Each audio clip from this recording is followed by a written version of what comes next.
Welcome back to Grimoire Audiobooks, where we bring the magic of storytelling to life. Today, we delve into Something Changed, a captivating Harry Potter fanfiction by the talented Papillon98. Known for her intricate exploration of character dynamics and alternate storylines, Papillon98 excels in reimagining the wizarding world we know and love. In Something Changed, she masterfully crafts a narrative centered on Tom Riddle, where a single event alters the course of his life. This tale promises drama, intrigue, and a fresh perspective on the enigma that is the Dark Lord. Disclaimer: this audiobook adaptation is created with the utmost respect for Papillon98's creative vision and remains her intellectual property. Harry Potter and its universe belong to J.K. Rowling and associated entities. This fanfiction is shared purely for entertainment purposes. So, sit back, relax, and prepare for a magical roller coaster with Something Changed by Papillon98 at Grimoire Audiobooks. Don't forget to like, subscribe, and hit that notification bell for more magical adventures. Something Changed, Tom Riddle Fanfic by Papillon98. Prologue. Wool's Orphanage, London. December 31st, 1926. She didn't survive, Mrs. Sutter said sadly to the other matrons of Wool's Orphanage. Before them lay a young woman who had just delivered a baby boy. Her hair was lank and dull, and she had a plain, pale, rather heavy face with her eyes staring in opposite directions.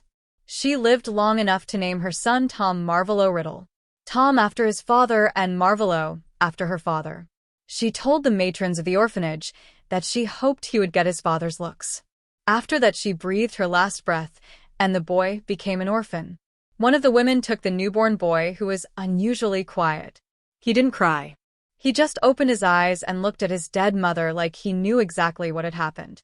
Mrs. Cole was new at the orphanage, only 17 years of age. Her hair was a dark blonde which she wore in a tight bun. Her sad baby blue eyes were looking at the small orphaned boy in her arms. She was surprised to see how clever he looked. She had never seen such a young thing look so observant, like he would remember everything he saw for the rest of his life. Mrs. Cole placed him in his new room. The other matron, Mrs. Sutter, had quickly prepared a crib and some other baby stuff for the boy. The woman felt bad for the orphan and his mother. She had known she was going to die delivering the baby. She was sick and too poor to pay for treatment. While she had been pregnant, she had roamed the streets trying to sell her necklace for enough money to save her son. She wanted her child to live, for she was not able to anymore. The least Mrs. Cole and the other women could do was make sure this boy survived. To make his mother's sacrifice worth it. "Good luck, Tom," she whispered to the baby before leaving him to sleep. June 20th, 1927. The bell rang, and Mrs. Sutter hurried to the door. Mrs. Sutter was an elderly woman around the age of 45. Her brown hair was slightly graying and her face showed some crinkles. However, her kind face remained, and her friendly gray eyes found a bundle of blankets on the front step. After a closer inspection, Mrs. Sutter realized it was, in fact, a baby. The girl had some money to pay for shelter and personal belongings on her. On her blanket, a letter was clasped, addressed to the women of the orphanage. Mrs. Sutter took the girl inside and let Mrs. Cole, one of the other women, take her so that she could read the letter. "Dear women of the orphanage, I'm truly sorry to leave this girl in your care. Her father died before her birth and her mother just after delivering her. I hope you'll be prepared to take her in and raise her, for I'm not able to. Her name is Cordelia Poppy Hunter, and she was born on the 18th of April, 1927. 26. I have included a letter for her with her belongings. Please, make sure she reads this as soon as she turns 11. I can't tell you more about her, sadly. I didn't know her family very well. Her mother and I met when she was already pregnant with Cordelia. Her name was Zaria Elizabeth Nottingham. Her father, I presume, had the last name Hunter, but I don't know anything else. Thank you for everything. I'm sure you'll take excellent care of Cordelia. Love, her godmother." Mrs. Cole was organizing the girl's belongings. There was the letter which was addressed to Cordelia and had to be given to her when she turned 11. A silver necklace with 3 emerald stones knitted in the silver design. The 3 emeralds were surrounded by little diamonds. There was also a golden key and an empty diary, which had her full name on the cover in silver lining. On the first page was something written. Mrs. Sutter noticed it was another handwriting than the letter, but still looked female. My sweet daughter, I'm afraid I won't be there to see you grow up. I'm very sick and hope that I can deliver you before I'll join your father. You can use this diary to talk to somebody. Just write in it, and I promise you I will look down from the heavens to see you grow up. Trust me when I say that everything will work out in the end. You may think you are different from the others. You're special. Don't ignore it, sweetheart, embrace it, and someday you will be with people just like yourself. I love you very much. Never forget that or think otherwise. You are very much welcome in our family, and I wished I had the chance to show you how much I care. Love. Your mom. Mrs. Sutter had tears in her eyes by now. This girl must have been truly loved, and it is sad she was brought to live in the orphanage. Even the matrons themselves admitted that this was a horrible place to grow up in. It kind of reminded Mrs. Sutter of the boy that was born here on New Year's Eve. His mother had also known she wasn't going to make it.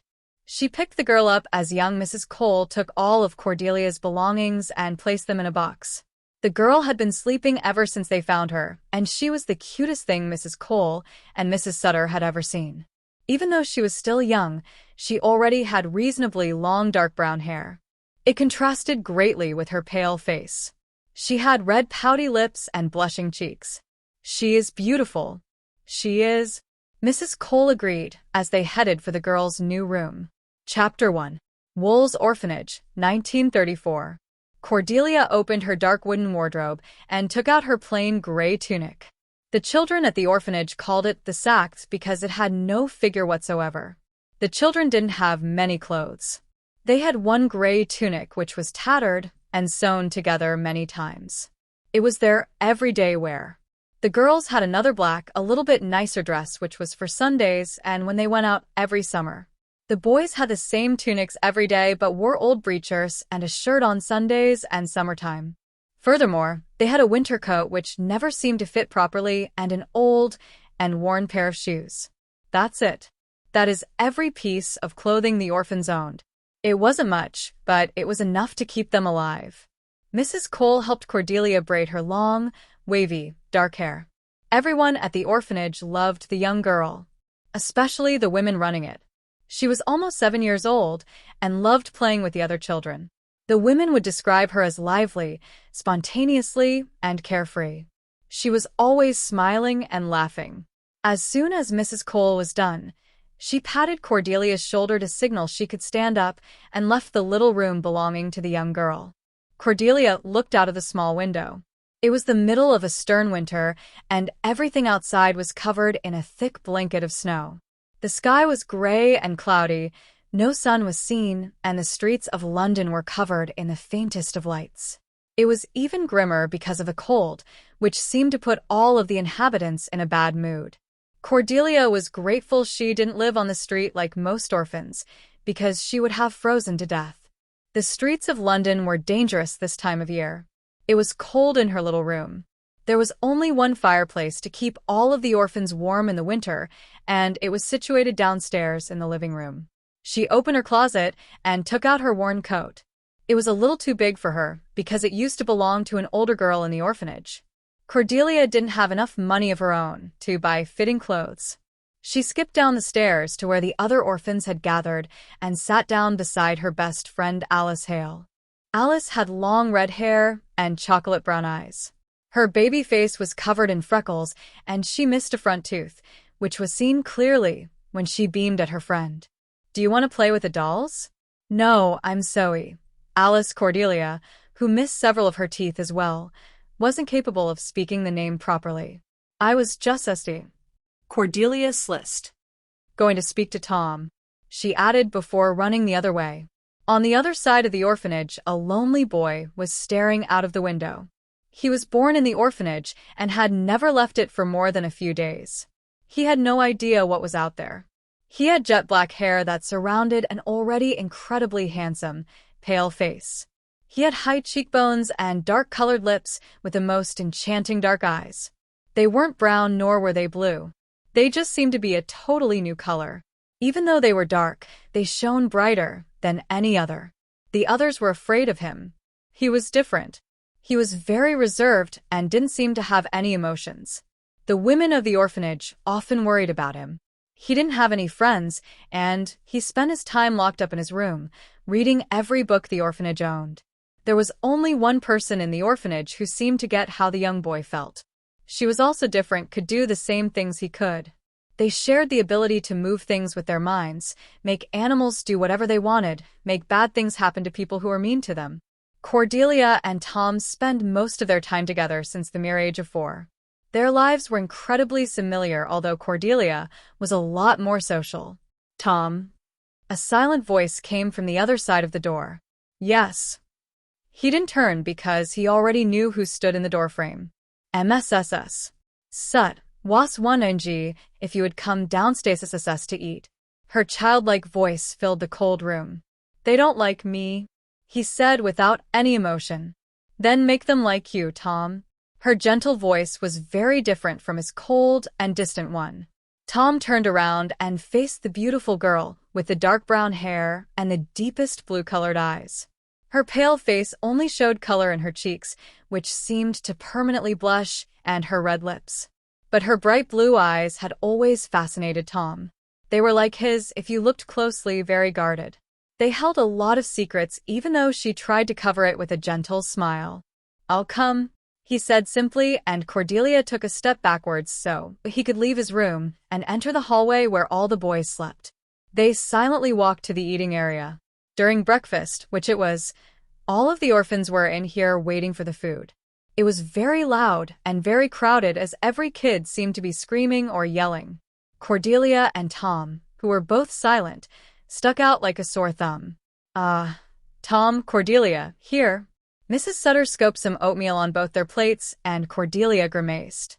She absolutely despised the watery and like dirty sock-smelling oatmeal, but it was one of the few things they ate in the morning. Tom looked at the girl and seemed to show a hint of amusement. She was the only one who could get him to do anything, to feel anything. 1936. Tom and Cordelia were reading a book together in a silent corner. They did that very often ever since Cordelia's other friend Alice got adopted. Cordelia became more silent as the years passed, and she started realizing that the things she was capable of doing weren't normal. Rather than playing with the other children, like she had done for so many years, she spent her time reading and occasionally trying out her powers. Tom was the only one she could trust. He knew what she was capable of, and together they searched every book trying to find out what was wrong with both of them. They found nothing. There wasn't a book in all of London that explained why Tom and Cordelia could order stray animals around. When they were outside during the summer, dogs and cats seemed to come to them. They sat down, and Tom and Cordelia soon found out that they could just order them to leave or do other stuff. Tom enjoyed it more than Cordelia did and often misused his power. This annoyed Cordelia, and they would fight before becoming friends again. Tom had also become even more silent than usual. Mrs. Tyrion, the adult bully, always seemed particularly interested in Tom. He spent more time in her private chambers than any other child. When Cordelia asked him what he was doing in there, he always shrugged confused, like he, himself, had no idea what happened. Cor. Why do you keep hanging out with that freak? Billy Stubbs, a chubby boy our age, came up to her. None of your business, Stubbs, she snapped. He had been annoying her for the past few weeks. Everyone suspected Billy to fancy the prettiest girl in the entire orphanage. And who could blame him, the women often thought. She was very sweet and gentle and well-behaved, but they forgot she couldn't stand Billy because he was a bully. He often bullied her best friend Tom, and in return Cordelia was only rude to him. You could hang out with me, you know. I can show you the new games I invented. I'm not interested, Cordelia replied without looking up from her copy of Hamlet. You can't be serious, Cor. Don't call me that. She spit. She hated the nickname he had given her. Just leave her alone, Stubbs, Tom said in the coldest voice Cordelia had ever heard. It honestly scared her a bit. When she looked up, she saw Tom glaring lethally at Billy. For the first time, Cordelia understood why nobody except for her liked Tom. "Did you want something, Riddles?" Billy smirked, obviously too stupid to notice that Tom was looking at him with pure hatred. Every other person would have run off by now. "Don't defy me, Stubbs." The warning was very clear through Tom's cold voice, and only now Billy seemed to notice Tom's obvious anger. Billy cowered away and ran off. The whole orphanage had been watching. First of all, because they were all wondering what would happen if Billy came over, and second of all, because they had never heard Tom speak so lethal. "Tom, don't do anything stupid," Cordelia pleaded when she saw he hadn't calmed down. It was just too much. Billy had been bullying and excluding Tom for years now. Tom's eyes were glaring at the place Billy had disappeared from, and he seemed to make a decision. "Please, Tom, I know you're much stronger than they are. Please don't show them what we can do. It will only make everything worse." But Tom shook his head. "I'll make sure they don't know it's me," he said simply before leaving the living room and going up to his room. "This can't be good," thought Cordelia, worried, and she was right, for the next morning, Billy's pet rabbit was hung from the rafters. Billy was inconsolable. They didn't have many belongings, especially not pets, and Billy was pretty attached to his. No one had any idea how the rabbit got up there. It seemed like it was a human who had done it, but no person was able to get up there. And who would want to hurt an innocent pet rabbit belonging to an orphan boy? Well, Cordelia knew who had done it, and also exactly how. Tom didn't speak to her after the incident.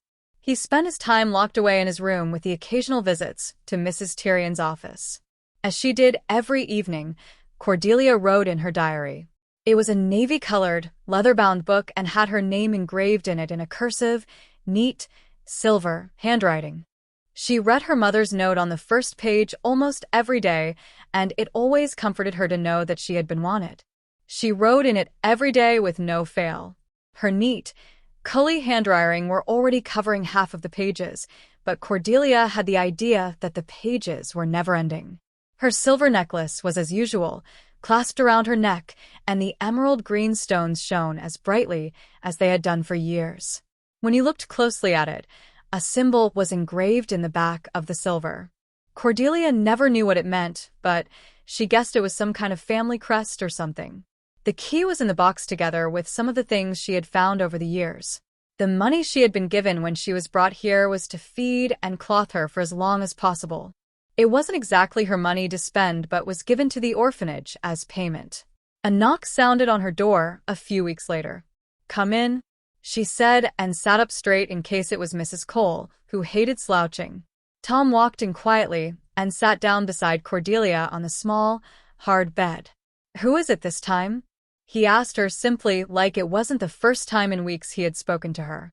"Cecilia Clark. Apparently she was caught picking on little Merryweather," Cordelia said as she and Tom sat in silence, listening to the screams that were heard downstairs, where Mrs. Cole and Mrs. Sutter were strict but friendly.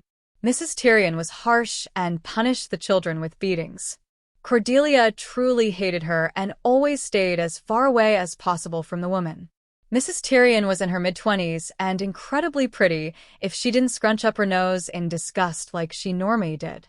She had shoulder-length, dirty blonde hair which she usually tied up in a stern bun.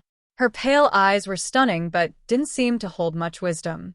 She was rather well-formed and curvy, which caused the men and the elder boys in the orphanage to go wild. Sadly, she was a terrible, cruel, cold-hearted, and not very bright person. Mrs. Tyrion had caught Cecilia, a 13-year-old girl, picking on the 4-year-old Mary. Even though Cecilia was a bully, even she didn't deserve this. Another slash cut the silent air, and Cecilia cried. The whole orphanage was dead silent. "I want to apologize for ignoring you," Tom said, but it sounded as if the words psychically hurted him. "It's okay. I don't blame you, and Billy deserved it. But next time, talk to me." Cordelia smiled. Tom never apologized. Not once, until today. Another cry roared through the gray, shabby building as someone else cried with Cecilia. "I'm scared," Cordelia whispered tearfully. Tom didn't know what to do and how to comfort his friend. He wasn't capable of that, but He was willing to try. He awkwardly wrapped his arm around Cordelia's fragile shoulders. She is so thin, he thought, concerned. They seem to always get just enough food to survive, but just barely. There was a snake in my room today. Tom changed the subject. Again? What did it say? Cordelia looked up at him. The usual, just telling me what they killed today. He shrugged, but Cordelia could see that it worried him. It was the only thing that Tom was capable of doing, and Cordelia wasn't. Tom could talk to snakes. They came looking for him, sneaked inside his room, or came to him when he was outside and whispered things. One time, Cordelia was there when one showed up, and to her great surprise she noticed that Tom spoke a strange language. The snake seemed to understand it, where Cordelia was left confused. When she told Tom about it, he said he had no idea he was doing it. He had always wondered how he could speak a language he had never learned. I wonder how they do it, and more importantly, why? Cordelia thought out loud. Me too. It's strange, because they seem to recognize me like they have known me all their life. Tom whispered. They remained in silence, just sitting together for the rest of the night. Cordelia eventually fell asleep on Tom's lap, and even though he had the urge to wake her and leave, he didn't. He remained seated, not moving a muscle to make sure that Cordelia didn't wake up. Tom wiped her dark hair away from her face. He felt the sudden urge to touch her cheek. He didn't know where it came from, but her sleep made her look so vulnerable. He wanted to protect her more than anything else. Tom gave in and touched her face with the lightest of touches. She was so soft. Tom didn't sleep that entire night. He just remained seated upright and stared down at the pretty little girl on his lap. She understood him. She would always be there. He promised himself that he would never leave her side and always help her when necessary. He cared for her, and even though that feeling was foreign to Tom, he secretly enjoyed it. He had cared for her for a long time, but only seemed to accept it now. 1937. Where are Tom, Dennis, and Amy? Mrs. Cole asked after she had counted the heads and missed 3 of them. Cordelia thought she had seen them disappear in a cave, but she wasn't going to point that out. Tom soon joined the group, and Mrs. Cole was immensely relieved he was all right, but there was still no sign of Amy Benson and Dennis Bishop. What have you done to them? I saw the 3 of you disappear inside that cave. Just scared them a bit. They were annoying. Tom shrugged. Tom had changed a lot. He was very tall for his age, and his handsome features became more prominent every day. He always remained by Cordelia's side ever since that night where she slept on his lap. He was nice to her, but soon became colder to any other. He was manipulative and frightening. He started to hate the orphanage more and more as both Cordelia and Tom started to improve their power. He despised the children and the women in charge. He felt too good for them and often used his powers to punish those who weren't nice to him. Why aren't they here yet? Cordelia was starting to realize that Tom had done something awful. That feeling was confirmed when Amy and Dennis were found. Their knees were shaking and their eyes wide. Their foreheads were covered in cold sweat, and Amy had gone mad. She was screaming and kicking both Dennis and Mrs. Cole, who tried to silence her. Mrs. Tyrion tried to slap her, but it only made Amy cry louder. Everyone was in a state of panic, except for Tom, who looked utterly relaxed and pleased with himself. Tom Marvolo Riddle, what did you do? Cordelia asked seriously. She wasn't angry, but confused. I found bones in the cave. I made them move. He shrugged. Well, that's not so bad. But why are they screaming like that? I may have attacked Amy with the bones until she started screaming. Also, I made sure that she was petrified, so she couldn't run away. Tom's handsome face lit up. Don't do it again. We practice only when nobody is watching, and we don't use our powers to hurt others. Cordelia warned him as she watched how Amy was pointing at Tom. You didn't hide well enough. Cordelia whispered the obvious when Mrs. Tyrion stalked towards Tom. She threw Cordelia aside and on the ground before slapping Tom several times. He just took it all without showing any emotion. Cordelia had no idea how he managed to look so cool and collected. After the beating stopped, which was longer than usual because Tom didn't show any regret or pain for that matter, Mrs. Tyrion said to him, "In my office this evening. You know what to do." before walking away again. Tom now looked actually scared and was shaking his head in a panic. They locked Tom up in his room and forbade him to ever come out without permission. The only reason for him to go out was if Mrs. Tyrion requested his presence. He had to stay away from the other kids, and even Cordelia wasn't allowed to see him anymore. They wouldn't speak for another year. Chapter 2. Wool's Orphanage, London. April 18th, 1938. Tom didn't care that he wasn't allowed to see Cordelia anymore. He knew it was an important day for her. Not only did she celebrate her 11th birthday, but she was given a letter when brought here, and she wanted him to be there when she opened it. It was a mysterious letter which she was only allowed to open on the day she turned 11. Mrs. Cole and Mrs. Tyrion had been very curious and had tried to open the letter several times, to no avail. The wax seal, which closed the envelope, remained intact. Cordelia had just received the letter and was eager to open it, but wanted to do it without the curious supervision of the matrons. She didn't know why, but it felt like the matrons shouldn't be there, that they weren't allowed to read the letter. The women left her tiny room, and she felt suddenly nervous to read the long-awaited note. What if it said that her mother was secretly still alive and just didn't want her? She knew it was stupid to think that, but still, she needed Tom to be there to tell her that she was worrying over nothing. Just as she was about to open the seal, the door opened quietly and a tall, very handsome, black-haired boy stepped in. Cordelia hadn't even seen Tom properly for over a year, and she was quite surprised when she laid her eyes on him. She immediately jumped off her hard, cold, gray bed and hugged Tom. It wasn't a normal thing for them to hug, but she had missed him so much she couldn't contain herself. Tom froze for a second before awkwardly hugging her back. He wasn't used to showing affection, but he had missed her as well. "Ooh, Tom, I'm so glad to see you. It's been so long," she said tearfully. "SSSHHH, I'm not allowed in here. They can't hear us," he warned. "And I'm glad to see you too," he added. "I was just going to open my letter. Do you want to stay?" "If you want me to," he said. "Okay, good, sit down. Let's see if this seal will finally open." She sat back down, and Tom took the seat beside her. She opened the envelope without a problem, and it revealed the letter. "Dear Cordelia, happy birthday, my daughter. This birthday is a very important one. Let me explain. You have probably realized by now that you're different, that you can do things others aren't capable of.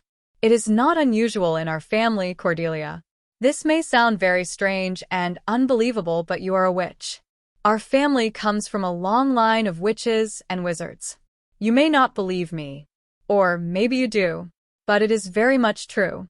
You will soon receive an invite to attend Hogwarts, School for Witchcraft and Wizardry. How I wish I could be there to see you off. It is a magical place somewhere in Scotland where you will be taught how to use and control your magic properly. It is a boarding school, so you will have to leave the orphanage. I know it's all a bit much, sweetheart, but I assure you that you're going to have a great time at Hogwarts. It has been hard for you to live in that orphanage, but I had no other choice. Except for your godmother, I had no one else to turn to. She couldn't take care of you after I died, so we realized we had to send you to an orphanage. I do hope you've found friends there and aren't too much of an outcast. Everything will change today. I promise you that. If you choose to go to Hogwarts and study magic like we all did, you will be happy. I love you, my darling. Your mother." Cordelia had tears in her eyes. "Are you going?" Tom asked silently. For the first time in his life, he looked actually sad. "I don't know. I mean, I won't go without you," Cordelia said defiantly. "This is an opportunity to get out of this place, Cordelia. You have to take it."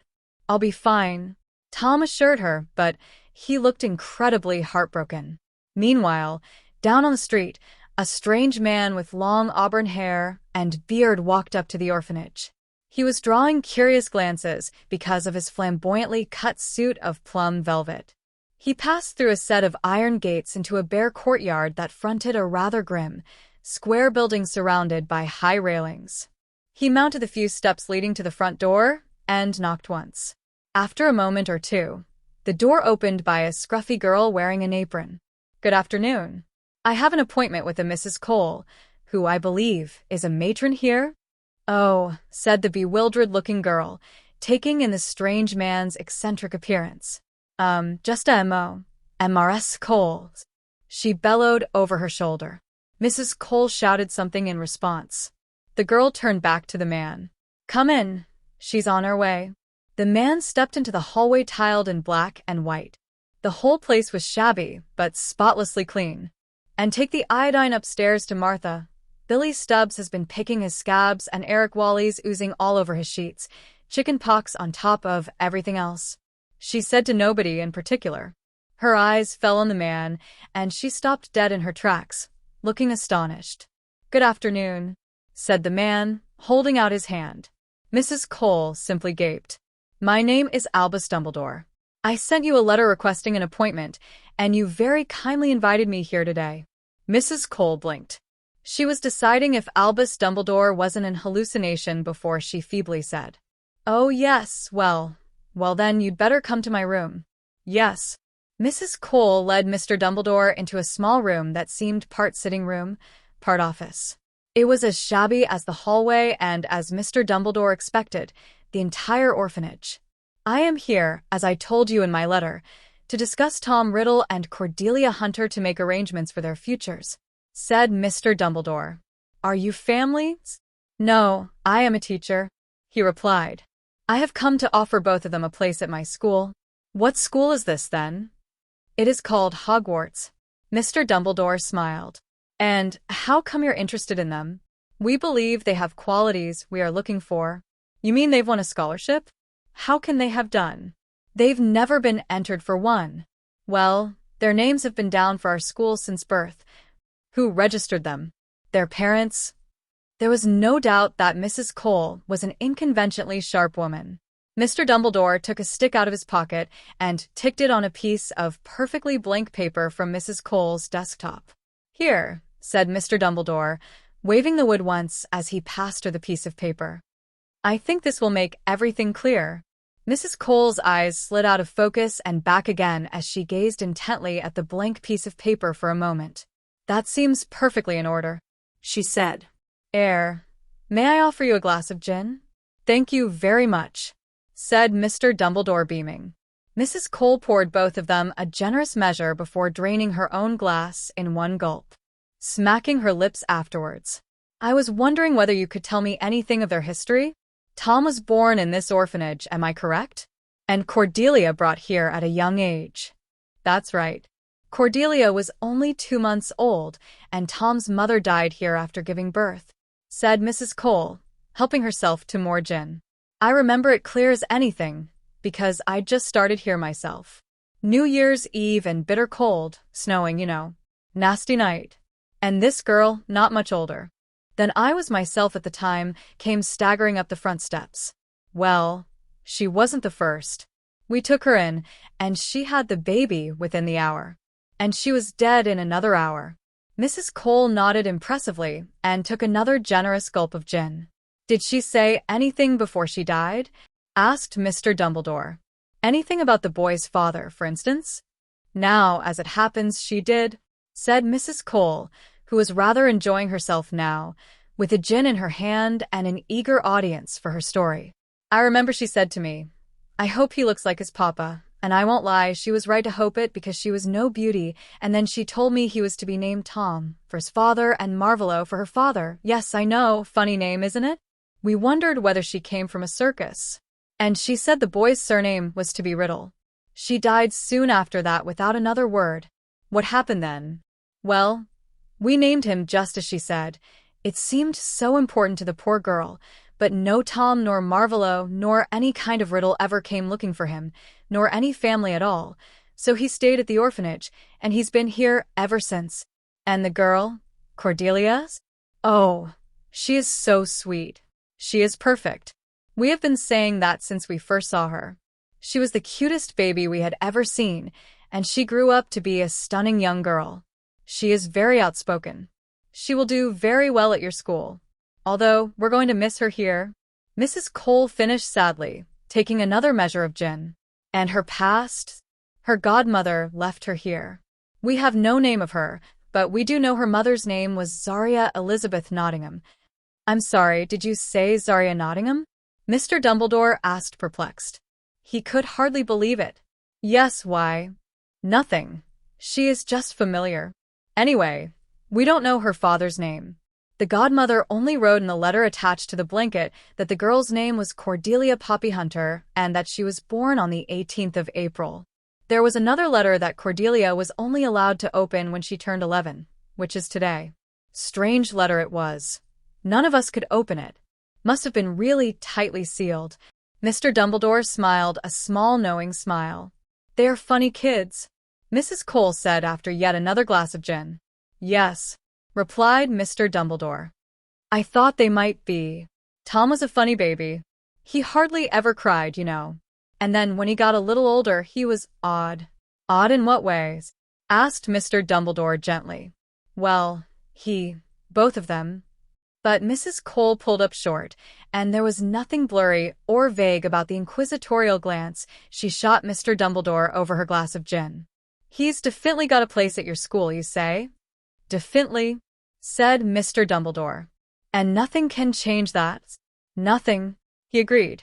You'll be taking him away, whatever? Whatever, repeated Mr. Dumbledore gravely. She squinted at him before deciding whether or not to trust him. She decided she could, and said in a sudden rush. He scares the other children. You mean he is a bully? I think he must be. Only Cordelia isn't afraid. But she is a sweet girl. She wouldn't blame anyone. Mrs. Cole frowned slightly. But it's very hard to catch Tom at it. There have been incidents, nasty things. Mr. Dumbledore didn't think it was a good idea to press her, but he was very interested. Billy Stubbs' rabbit. Well, Tom said he didn't do it, and I don't see how he could have done, but even so, it didn't hang itself from the rafters, did it? I shouldn't think so, no, said Mr. Dumbledore quietly. But I'm jiggered if I know how he got up there to do it. All I know is he and Billy argued the day before. Billy likes Cordelia, you see. Turns bright red every time she enters the room. But by then, Cordelia had become more silent. Didn't laugh and play as much anymore, and spent her time with Tom, reading. Tom didn't like it? That he talked to her? No, not exactly. He is very possessive over Cordelia. Mrs. Cole took another swig of gin, slopping a little over her chin this time. And then, on the summer outing, we take them out, once a year, to the countryside or to the seaside. Well, Amy Benson and Dennis Bishop were never quite right afterwards, and all we ever got out of them was that they'd gone into a cave with Tom Riddle. He swore they'd just gone exploring, but something happened in there, I'm sure of it. You should have seen Cordelia's face afterwards. She was silently shouting at Tom, who seemed rather relaxed. I think she is the only one who knows what exactly happened. And, well, there have been a lot of funny things, not only with Tom but sometimes with Cordelia too. Her cheeks were flushed, but she looked at Mr. Dumbledore with a steady gaze. I don't think many people will be sorry to see the back of him. You understand, I'm sure, that we will not be keeping him permanently? Asked Mr. Dumbledore. He will have to return here at the very least every summer. Oh, well, that's better than a whack on the nose with a rusty poker, said Mrs. Cole with a slight hiccup. She got to her feet, and Mr. Dumbledore was impressed to see that she was quite steady. I suppose you'd like to see them? Very much. We will visit Cordelia first. I presume she has finished her letter by now. Tom hasn't left his room since the cave incident, so we will find him there. Mr. Dumbledore noticed that all of the orphans were wearing a grayish tunic. They looked reasonably well cared for, although they didn't look very well fed.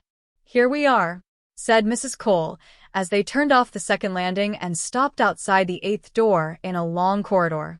She knocked twice, and there came a shuffling sound from the other side. Come in. A melodic young girl's voice spoke, and Mrs. Cole pushed the door open. Chapter 3. Wool's Orphanage, London. April 18th, 1938. Cordelia quickly hid Tom in her closet before saying, Come in. Mrs. Cole stepped inside. Cordelia? You've got a visitor. This is Mr. Dummerton, sorry, Dunderbore. He's come to tell you. Well, I'll let him do it. Mr. Dunderbore entered the room, and Cordelia quickly glanced at the closet as Mrs. Cole closed the door. There was a moment of silence as they looked at each other. Cordelia took in the man's strange appearance, while he took in the obvious beauty the girl possessed. He found that she looked nothing like her mother, except her eyes. She definitely had her mother's bright, entrancing blue eyes. "How do you do, Cordelia?" he asked, walking forward and holding out his hand. The girl hesitated, then took it, and they shook hands. Mr. Dumbledore drew up the hard wooden chair beside Cordelia, so that the pair of them looked rather like a hospital patient and visitor. "I am Professor Dumbledore." "Professor?" Cordelia repeated. She looked wary. "Is that like, doctor? What are you here for? Did she get you to interrogate me?" She pointed at the door through which Mrs. Cole has just left. No, I don't believe you," she said. "She wants me to betray my friend. Says he has to be looked at." "It's not true, sir. He is like me, you know." "They don't understand," she said sadly. Professor Dumbledore was impressed with the girl. She looked incredibly clever for her age. "Who are you?" "I have told you. My name is Professor Dumbledore, and I work at a school called Hogwarts." "Hogwarts? As in the school my mother described in the letters?" "It must be. I'm here to offer you and the boy in your closet a place at my school, Professor." Dumbledore smiled as Tom came stumbling out of Cordelia's wardrobe. "You can't kid me. The asylum, that's where you're from, isn't it?" "Professor, yes, of course. I never did anything to little Amy Benson or Dennis Bishop, and you can ask them. They'll tell you." Tom backed away, looking furious. "Tom, please, at least I'm going to." Cordelia soothed her friend.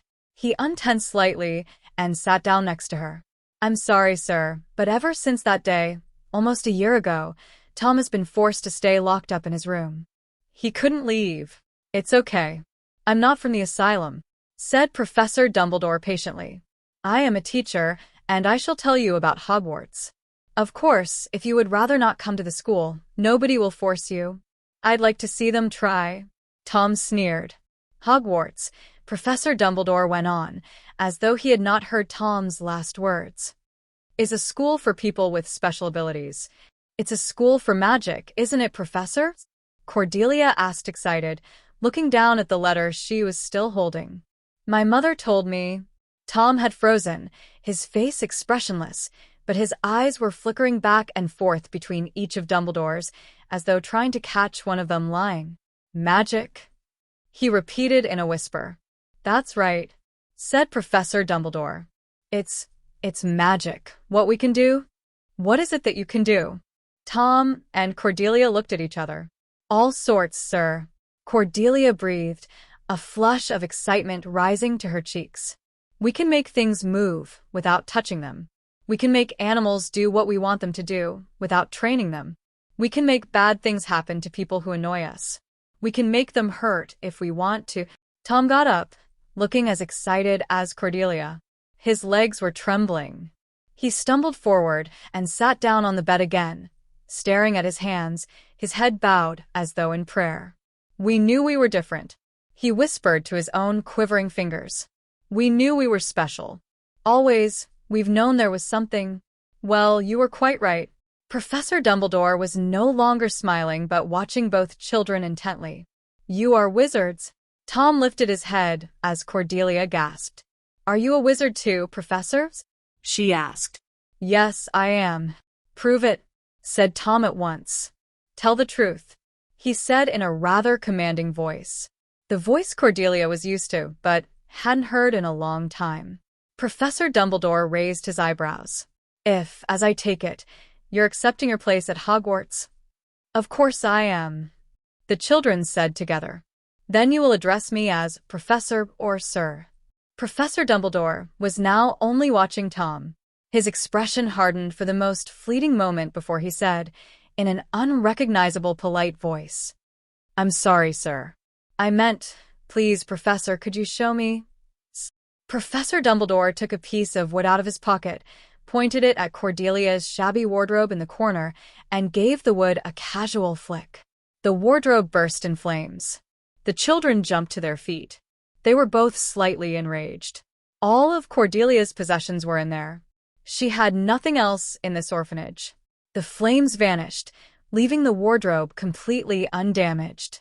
Tom stared from the wardrobe to Professor Dumbledore. Then, his expression greedy, he pointed at the wood. "Where can we get one of them?"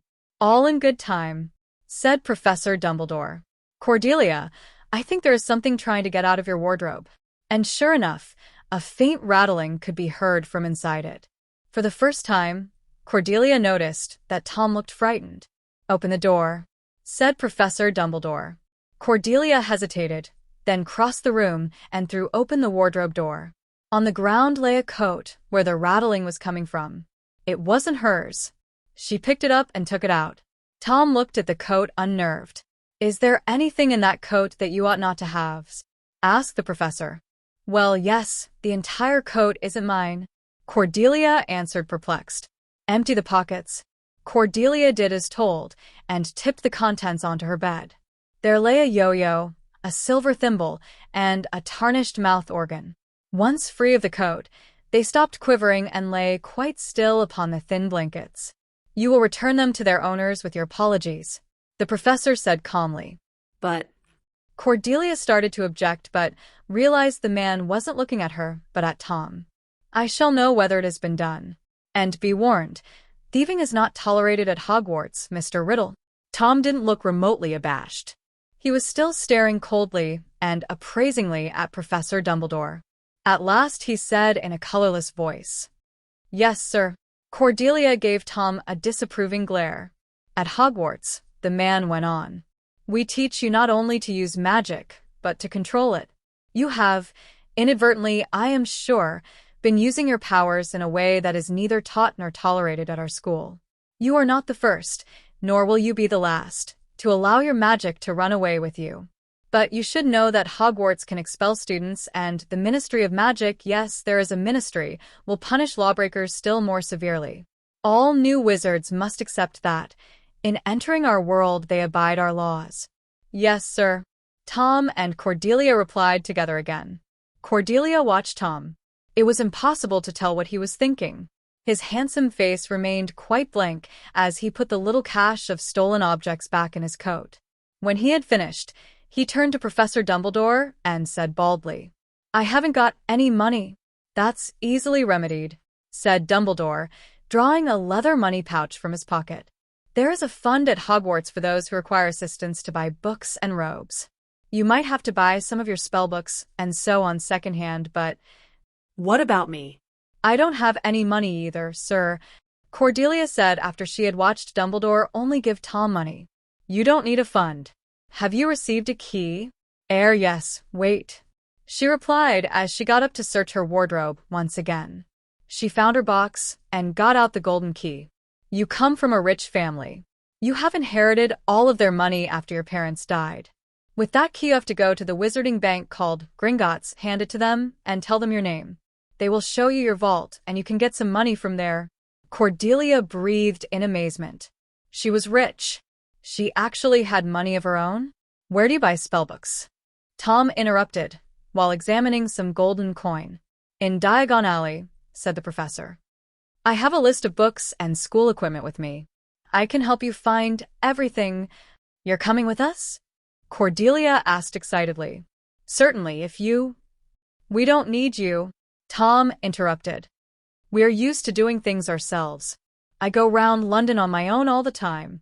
How do you get to Diagon Alley, sir?" he added, catching both Cordelia's as Dumbledore's disapproving look. The professor handed them each an envelope containing the list of equipment.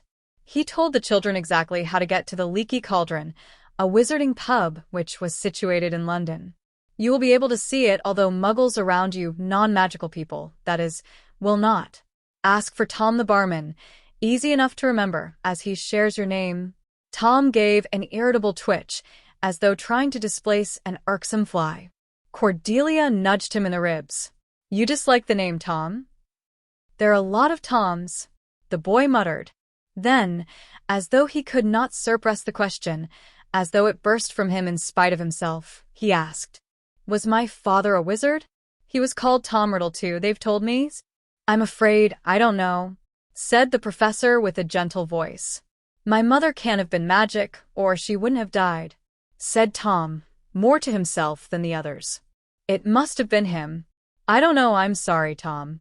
However, I can tell Cordelia that both her parents were, in fact, magical. Your parents come from a long line of pure-blooded wizards. What does that mean? It means that you have no muggle blood in your veins. All of your ancestors were magical for as far as we know.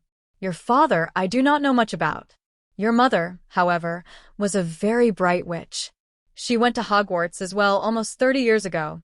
Like I said before, she was very rich, and her family was very powerful. You will notice that some people will care about your family a lot when you attend Hogwarts, Cordelia. Cordelia nodded in thanks. So, when we've got all our stuff, when do we come to this Hogwarts, sir? Cordelia asked. All the details are on the second piece of parchment in your envelope, said the long-bearded man. You will leave from King's Cross Station on the 1st of September. There is a train ticket in there too. It says platform 9¾ Does that even exist? Cordelia asked, inspecting the ticket. Yes, you have to unnoticeably walk through the wall between platform 9 and 10. Walk through a wall? Cordelia and Tom asked in astonishment. It was very noticeable how close the two orphans were at moments like this, when they seemed to read each other's thoughts. Professor Dumbledore stood up and held out his hand again. Taking it, Tom said, I can speak to snakes. I found out when we've been to the country on trips, they find me, they whisper to me. Is that normal for a wizard? Cordelia could tell he had withheld mention of this strangest power until that moment, determined to impress. It is unusual, said the professor after a moment's hesitation, but not unheard of.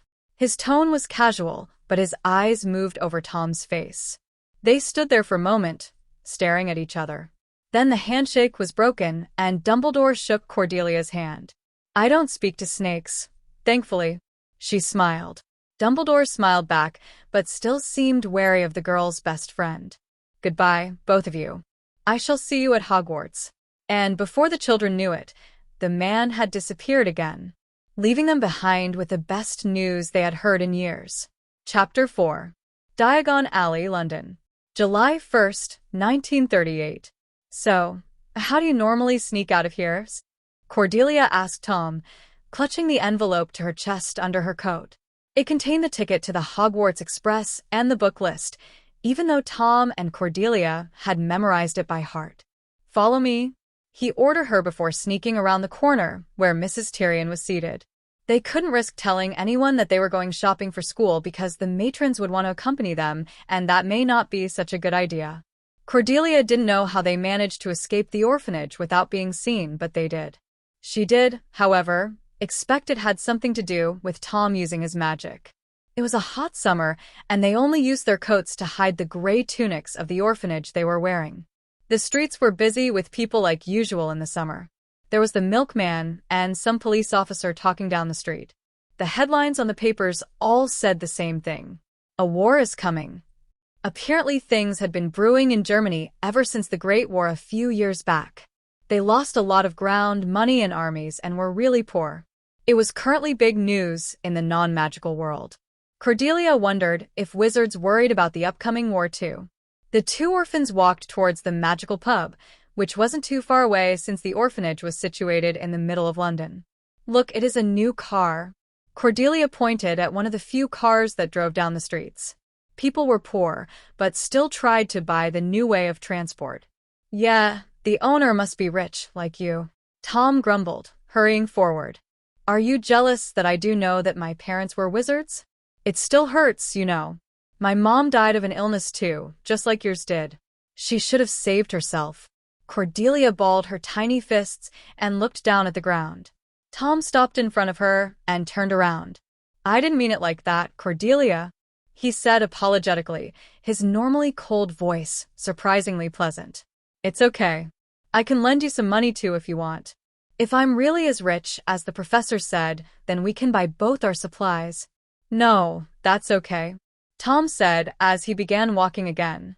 I'll manage myself. I know you do, but just consider it. Then you have some money left to spend on something else. I don't need it. I'm fine. Tom's cold voice had returned again, and Cordelia understood that he had too much pride to take money from her.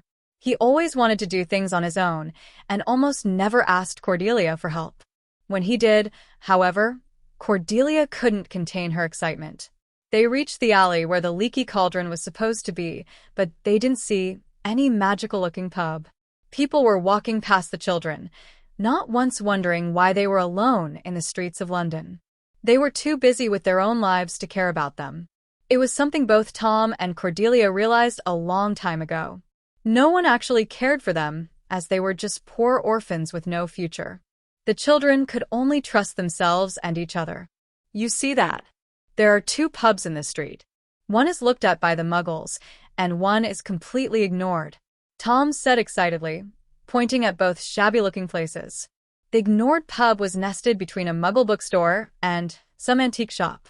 There was a sign saying, "The Leaky Cauldron." "You found it, Tom," Cordelia whispered excitedly. Tom nodded, and together they walked to the pub unnoticed by the others. They opened the door and stepped inside a dark and shabby place. For something so famous to wizards, this doesn't look very inviting, does it? Cordelia whispered as she inched closer to Tom. There were some shady-looking men in the back, hiding their faces with black hoods. Even though Cordelia couldn't see their faces, she still felt them watching her. Some very ugly women were sitting to their right, and were talking about dragons, galleons, and Quidditch, whatever that may be. "We're looking for Tom," Tom said in a clear and powerful voice.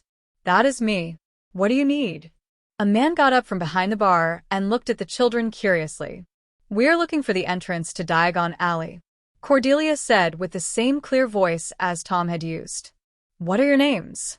Tom took out a large book and a quill. "Tom Riddle and Cordelia Hunter." "Muggleborns?" "What are Muggleborns?" "Children of 2 non-magical people," the barkeeper said simply. "No, I'm a pureblood," Cordelia said, slightly offended, although she didn't know why. "Hunter? As an Atlas hunter?" "I don't know, but my mother's name was Zaria Nottingham." The whole pub became dead silent. "Nottingham? She is dead."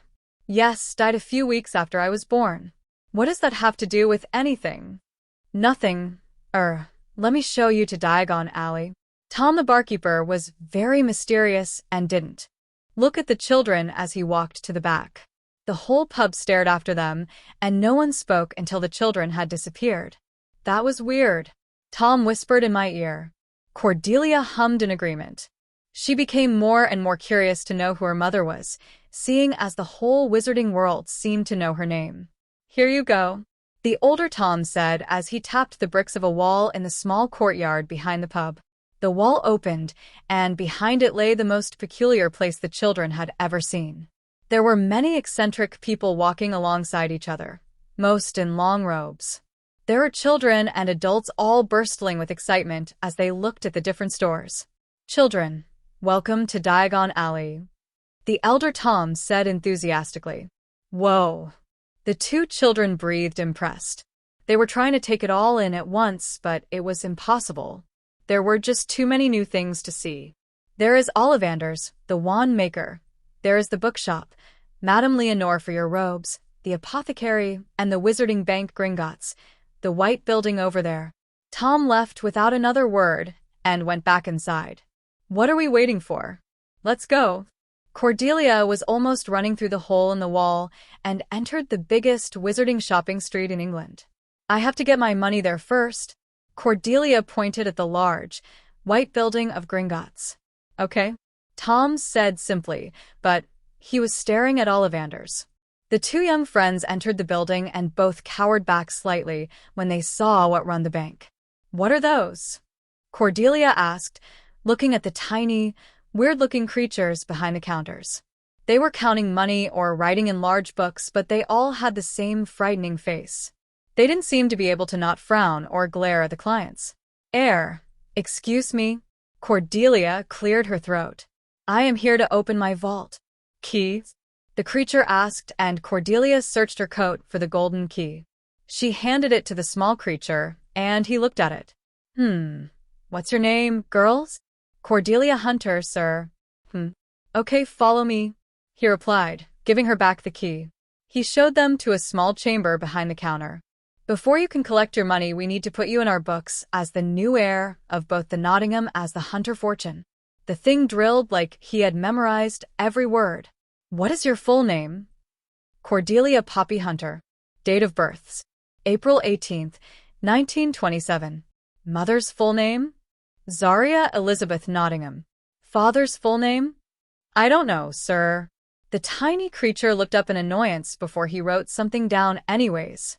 However, his handwriting was unreadable, so Cordelia didn't know what he had written down. What is your current address?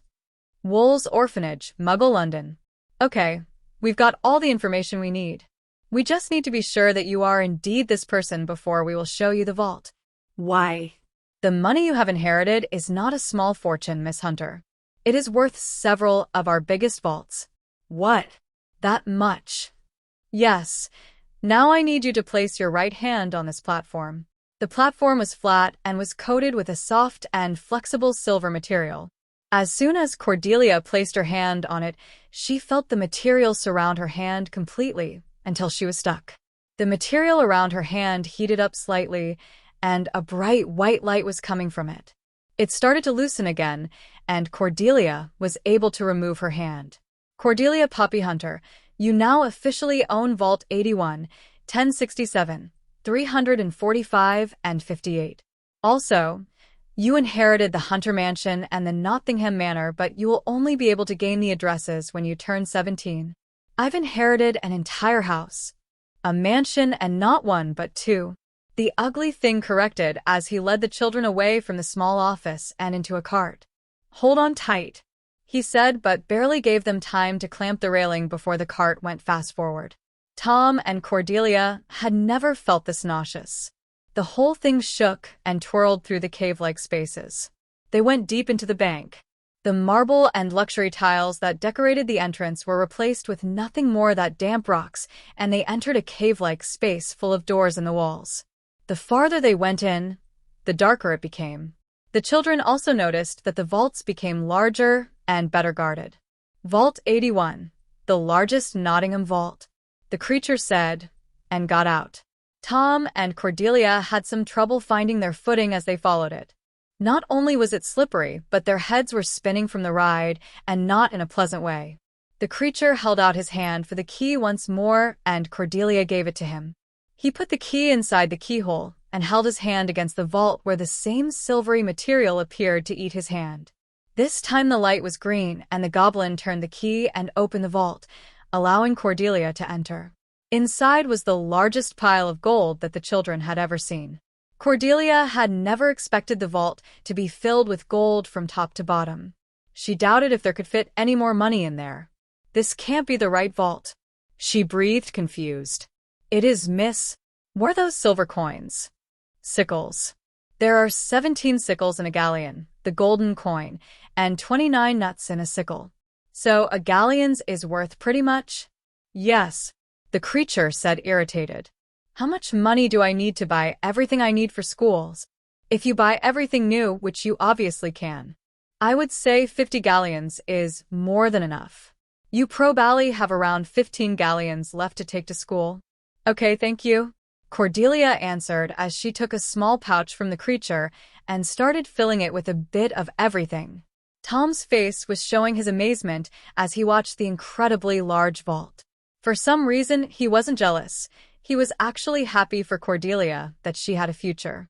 She had a home where she could stay after the orphanage, more money than she could spend, and a future as witch. Creature closed the vault once again and gave Cordelia back the key before they got back in the cart again.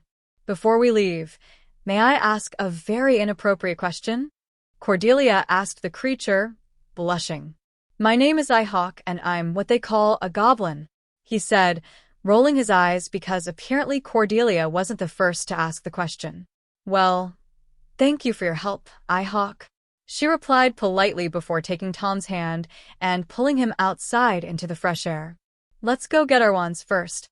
Tom pointed at the store with a particular greedy gaze. He couldn't wait to be able to do proper magic. The children went inside the store, and a bell rang above their heads. There was nobody in there. Hello, Mr. Ollivanders? Cordelia tried as she looked around. Suddenly, a man appeared. He seemed to be 10 years older than Cordelia and Tom, and had brown hair which was naturally spiked up in every way. "Hello, what can I do for you?" he asked nervously. Clearly, he hasn't been working here for long. "Hello, sir. We're looking for our wands. We're going to Hogwarts after the summer, sir," Cordelia replied excitedly, watching all of the different boxes in the shelves behind the countertop.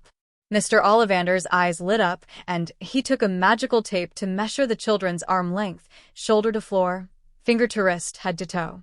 "So, what are your names?" "Tom Riddle and Cordelia Hunter, sir."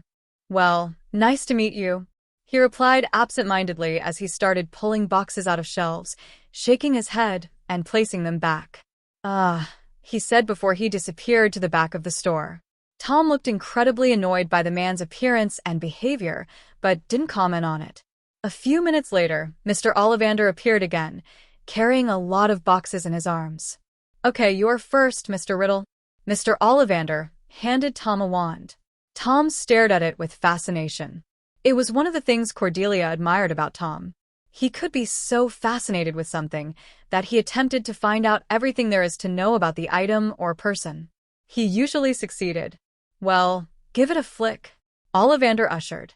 Tom did as told, and the torch above their heads bursted into flames and fell down. "Oh, aguamenti." Mr. Ollivander stopped the fire by pointing his wand at it, and a beam of water shot out. No, definitely not that one," he said before handing Tom another one. It took Tom a rather long time, and he started to show signs of frustration, which caused more things to explode. About 20 minutes later, Cordelia was on the ground, holding her hands above her head when some glass had shattered. "Why doesn't it work properly?" Tom said angrily, and threw the wand at Mr. Ollivander. Now, Mr. Riddle, it sometimes takes longer before we find the right wand. The wand chooses the wizard, you see, not the other way around. When we find the proper wand, you can perform incredible magic, I'm sure." This seemed to calm Tom down a bit. The temper of this boy. It had been better ever since Professor Dumbledore came to the orphanage. Tom was more collected, became better at hiding his feelings. He became charming. "Try this one. 13.5 inches made of yew, and its core is a phoenix feather." Ollivander handed it over, and both him as Cordelia took a step back. Tom gave it a swish, not expecting much, but a warm feeling filled his body, and a weird green light seemed to come from the wand's tip. "The wand has chosen its master," Mr. Ollivander said excitedly. "Yew is known for his dark qualities. Many wizards would say it is the material which makes you able to control life and death. It is only known to choose powerful wizards." Ollivander finished. Tom glowed with pride as he heard this. "Now for you, Mississippi Hunter," he said, and went to the back. Tom was still staring at his wand in amazement. A flash of hunger was seen in his eyes. Cordelia didn't have a good feeling about it. She would talk to Tom later. "Here you go." Mr. Ollivander handed her a wand, and Cordelia's fingers closed around the thin piece of wood. She waved it around, and the tapestry ripped in two. "Reparo," Ollivander chanted, and took the wand away. He gave her another one, but before she could move, it was already gone. "No, not that one either." It took Cordelia 10 minutes before she, as well, felt a warm glow. Cherry wood, 12.75 inches, and a dragon heartstring as core. Ollivander said happily. When cherry is matched with a dragon heartstring, they don't choose someone who is weak-hearted. The wizard always has control over his mind, and is often a skilled legilimens. Did you know that the Japanese school of magic, Mahudokoro, honor the students who have cherry wood as wand? There is a Japanese school of magic? I thought Hogwarts was the only one. Cordelia asked astonished, although it did seem logical for there to be more than one school. No, of course not. There are multiple in the world, like Beaux Batons in France and Durmstrang somewhere in the north. Ollivander said simply. That's 7 galleons each. He replied as he took the children's money. Have a good day. He waved as they left the store. Finally, our very own wands. Do you realize what that means, Cordelia?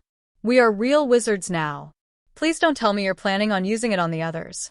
You could get expelled for that. Cordelia warned. No, I'm going to practice. In the letter it says that we are allowed to do innocent magic spells as long as it's not in front or against a muggle. Tom said excitedly. Okay, let's go get our robes fitted next. Cordelia said unsure. Even though she trusted Tom with her life, she was wary of him with a wand. She knew what he was capable of without one and didn't want to find out what would happen when he mastered using it. But she had to be honest. She was quite looking forward to practicing this summer too. Finally, they knew why they were special. Cordelia didn't know how Tom did it, but he persuaded most shopkeepers to lower their prices, so he could still afford new books and a new cauldron. Even though Madame Leonore was very impressed with the handsome young man, she refused to give him new robes for a second-hand price. Tom still had to wear worn robes. She, however, did make sure that they fitted perfectly and were clean. Tom had gotten quite good at charming people. Ever since Professor Dumbledore visited the kids, he used his natural charm and incredible good looks to persuade people to do something they normally wouldn't do. He flattered them, smirked at the right moments, and asked the right questions. His face only showed the emotions he wanted the others to see, and even his eyes hid his true feelings away. The conversation with the professor had changed him, and he started to realize that his special powers would be of no use to scare people if everyone was able to do them. Instead, he perfected control over his emotions. With one exception, Cordelia. Even though it was often hard, Cordelia was still the only one that managed to see the real Tom Riddle. She could look right through his facade. He always opened up when he saw her, and she knew him well enough to be able to read him like a book. Tom could do the same with Cordelia, and sometimes they both felt like they could read each other's mind. If one thought something, the other agreed.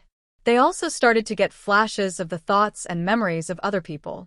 Sometimes when Mrs. Cole was a bit tipsy again, they managed to penetrate her mind and were able to read it. Even on occasions, search through her mind, finding long-lost memories just behind her thoughts. Tom and Cordelia immediately searched for Tom's birth, and Tom got to see his mother's face for the first time in his life. Sadly, she wasn't very pretty, and Tom became more certain that she wasn't his magical family member. She couldn't have been. In his eyes, she was too ugly, too weak, too pathetic. Have we got everything? Cordelia asked as Tom checked the list. I hope so. I don't have any money left, he replied. They made their way back to the leaky cauldron and all the way back to the orphanage. Chapter 5. Wool's Orphanage, London. August 20th, 1938. The summer seemed to last an eternity.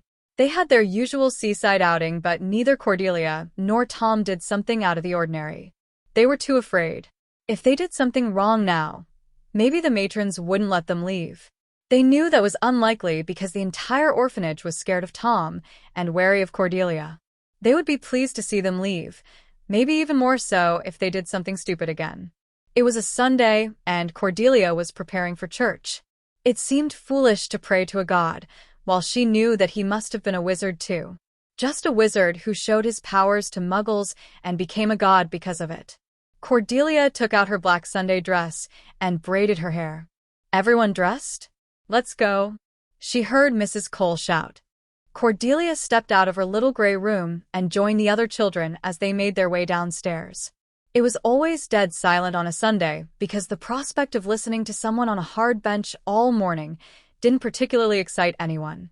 Especially the youngest, the children in the age group from 1 to 4 couldn't concentrate that long. 5 to 8 started to realize what the right mannerisms were and were usually quiet but still didn't understand what the man was saying. 9 to 12 knew what it all meant and were starting to read the Bible and memorize it, and somewhere around the age of 15 the matrons expected you to frequently quote God's messages. Tom was always silent in church. He never spoke or complained and listened intently. No one knew how he did it, but Cordelia always wondered if it was because the idea of one man changing the world and being remembered and honored for centuries to come was the reason why he was so fascinated. It was strange that one story of the life of one man could make people believe in him, even though they had never met him. Ready to do everything he supposedly said, even kill for him if others didn't believe the same. A good example is Germany at this moment. Just because Jews are supposedly wrong and too rich because they have better jobs, they don't deserve to be applied into society. Jealousy and poverty are very dangerous things if enough persons believe or are taught to believe the same. After church, they made their way back to the orphanage, and Tom and Cordelia hid away in a secluded corridor. Wingardium Leviosa, Cordelia chanted as she levitated a candle in the middle of the dark and abandoned hallway. Muffliato, Tom chanted on the door. Okay, drop it, he whispered. She broke the spell, and the lamp landed on the ground, but the charm Tom had casted made sure that no one but themselves could hear it. Reparo, Cordelia chanted at the candle. She had just broken herself. It was immediately fixed again, and Tom clapped approvingly. This is so easy and so much fun, Cordelia said happily as she placed the candle back where it came from. It is. Have you seen the potions you can make? There is a potion for everything, and these are only the basics, Tom said, showing his favorite draft in his potions book. Yeah, I've already about memorized everything. I can't wait to learn more, Cordelia said excitedly as she tried another spell. What's your favorite subject going to be, you think? Tom asked. I guess charms, although transfigurations is cool too, and history of magic, so we can learn about the things we miss locked up in this place. I think mine are potions, defense against the dark arts, and astronomy. I've always loved the stars, the constellations, the routine, the never-ending darkness. That was poetic, Tom. I'm so proud. Cordelia stuck out her tongue, and Tom gave her a small and very rare smile. Did Tom Riddle, the boy who rarely shows any feelings, just smile? Cordelia asked astonished as Tom rolled his eyes. You can't blame me for pointing it out, Tom. It is as rare as seeing a shooting star. She laughed, and Tom smiled again. There it is again. What is happening? Who are you, and what have you done to my best friend? He became a wizard, Tom replied, looking at his wand fondly. Finally belonging somewhere. That was unusually sensitive. You know, I like you more now. You're much nicer, and don't get so angry as often. It is quite fascinating to see you charm the pants off everyone you meet. Cordelia sat down and leaned her head against the cold, gray wall. What can I say? I found my new talent. Tom shrugged as he sat down next to Cordelia. She silently giggled and laid her head on his shoulder. You're growing tall, Tom, she commented when his shoulder was higher than she had expected. Well, yeah, that's kind of the point of growing up, he replied amused. Cordelia yawned and snuggled herself closer to Tom. He froze for a minute before putting an arm around her waist as they sat there in the middle of the corridor. Tom? Yes, Cordelia? Can you promise me that whatever may happen, we will never lose touch? I promise, he said simply, because the idea of not speaking to her was ridiculous to him. Just a few more days, and we'll be on a train to a school where they teach magic. We will only see the orphanage during the summer and pretend we aren't the sad children without parents. Can you imagine it? Yes, I've always known that we weren't meant to live here. We've always known we were different. This proves it. They separate again, and each headed for their own rooms as curfew came closer. Cordelia fell down on her bed and closed her eyes. The only thing she thought about was Tom and how much fun they were going to have at Hogwarts, their new home. September 1st, 1938. Cordelia woke up really early that morning because Martha, one of the helps, was banging on the door, telling her to get up. What? Why? Your train leaves at 10 in the morning. You're leaving the building no later than 9:15, and you still need to eat and bathe. We are only allowed to wash on Mondays, Martha, said Cordelia, confused. Yeah, well, today you're leaving and they want you to look and smell your best. Cordelia got up and followed Martha in her gray nightdress. They walked over to the bathroom, which was basically an empty room in which only a tub was situated. The tub had the size of a big bucket, and since there was no heating in here, the children bathed in cold water. Not only that, but multiple children bathed in the same water. Something Cordelia hadn't been particularly fond of. But they were poor, and the small orphanage held 100 orphans or children whose parents either couldn't afford them or left them for another reason. Any place was starting to sound better to Cordelia than here. Even if Hogwarts was old and cold like most buildings in London, at least she could use magic to warm herself. "I will return in 5 minutes to wash your hair," Martha said as she left Cordelia to herself. Cordelia took off her clothes and sunk into the ice-cold water. Didn't matter how many times she washed herself like this, it was always the same cold that overwhelmed her. To her, it was similar to the rest of the orphanage. Cold, hard, and not pleasant, but enough to survive. She had always been looking forward to her 18th birthday when she would be allowed to leave this place and get a home of her own. But now it all seemed closer than expected. She took the small bar of soap from a shelf and used it to wash her body. When she was done, Martha came back in again, carrying Cordelia's new Hogwarts uniform minus the robes which would have been peculiar to the young Muggle woman. Martha put them to the side, making sure they wouldn't get dirty, and made her way over to the tub. She held a bowl in her hand and scooped some water out of the tub and onto Cordelia's head. The cold water dripped down the girl's back, and she shivered. Martha did it a few times over before taking the green soap and rubbing it fastly in her hands. Foam was coming off, and she washed Cordelia's hair with it. "Are you excited to go?" "Very much." Cordelia nodded, wiping some stray soap away from her forehead. When she was young, she had gotten a bit of soap in her eyes, and it was irritated for days. When Martha had washed Cordelia's hair, she rinsed it out with the bowl again and helped the shivering girl up. A tattered towel was wrapped around her fragile shoulders, and she dried herself. Meanwhile, Martha used another towel to dry Cordelia's long, dark hair. It flowed damply down her back. Martha combed the girl's beautiful, soft hair until it was shiny and perfectly styled. "Do you want me to do something with your hair? Can you braid it in a French braid for me?" "Yes, of course." Martha smiled. She was honestly going to miss the sweet girl. She only worked her for the past 3 years, but had always been closer to Cordelia than any other orphan. They could talk about books for hours, something they both enjoyed. The Hogwarts uniform consisted out of a plain white buttoned shirt, which Cordelia tucked in her black skirt that ended just above the knee. Under the pleated skirt, she wore tights and polished black shoes. Martha helped her tie the black tie and a thick gray knitted V-neck jumper with a black neckline. "Whoa, you look like a rich kid, Cordelia. Now your appearance fits your name." Martha winked as she walked me to the mirror. "Did you have it fitted?" "Yes. Apparently my mother was quite rich. She left me money so that when this day came I would have proper clothing. It's strange. It doesn't itch or fall off." Cordelia smiled. "And it doesn't smell weird." "Well, it's new instead of handed to you after 10 girls had already worn it during their time here."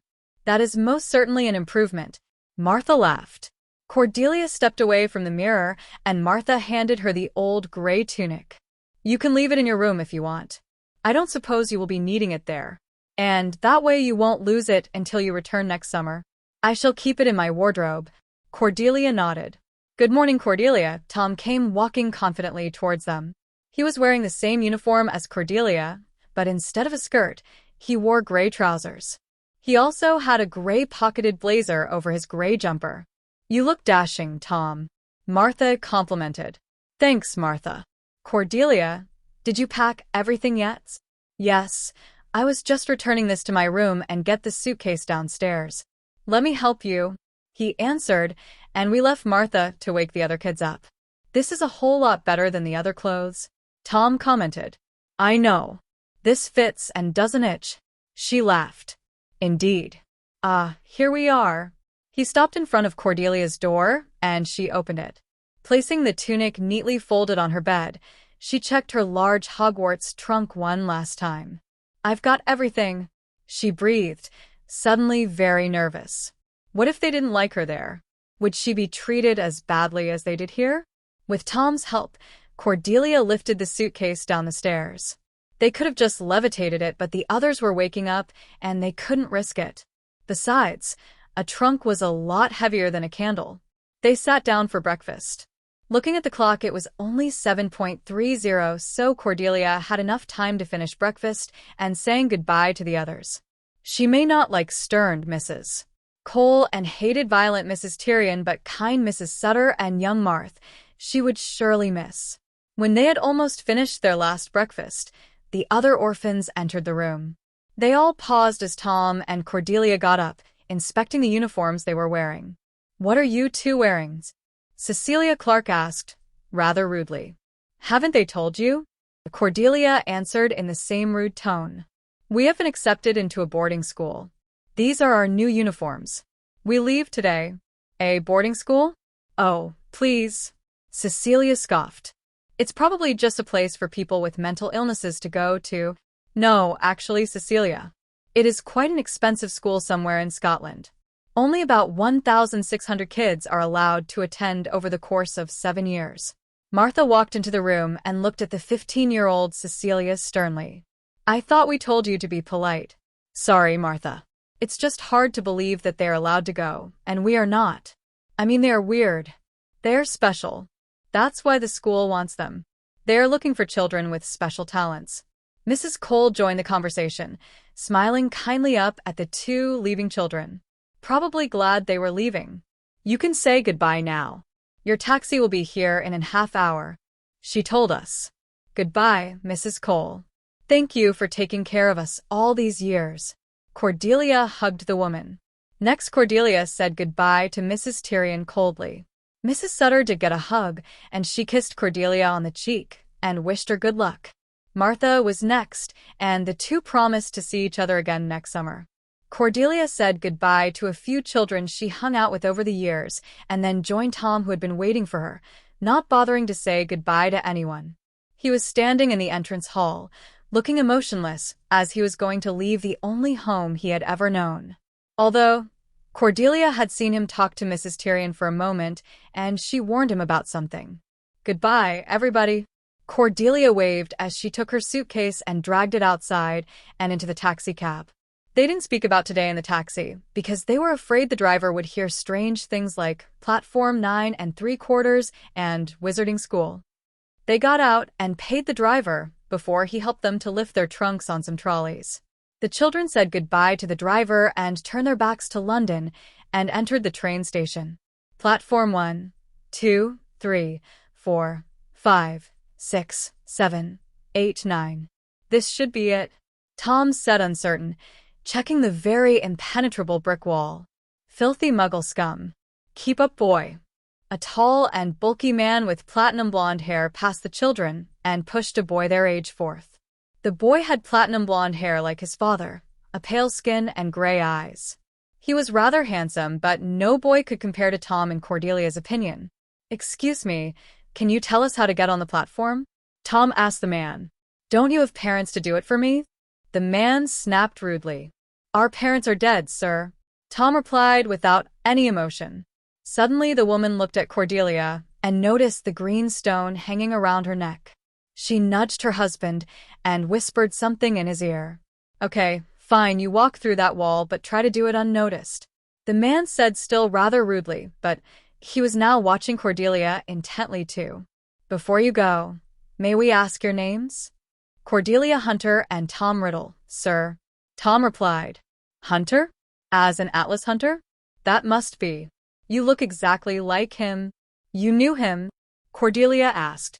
"Yes, that necklace you're wearing around your neck was a family heirloom. I met him in Russia. He went to Durmstrang, but his family have been Slytherins for years." "What are Slytherins?" Tom asked. "You grew up with Muggles, didn't you?" the boy asked. "I'm Abraxas Malfoy. Nice to meet you." "Nice to meet you too, and yes, we were raised in a Muggle orphanage here in London."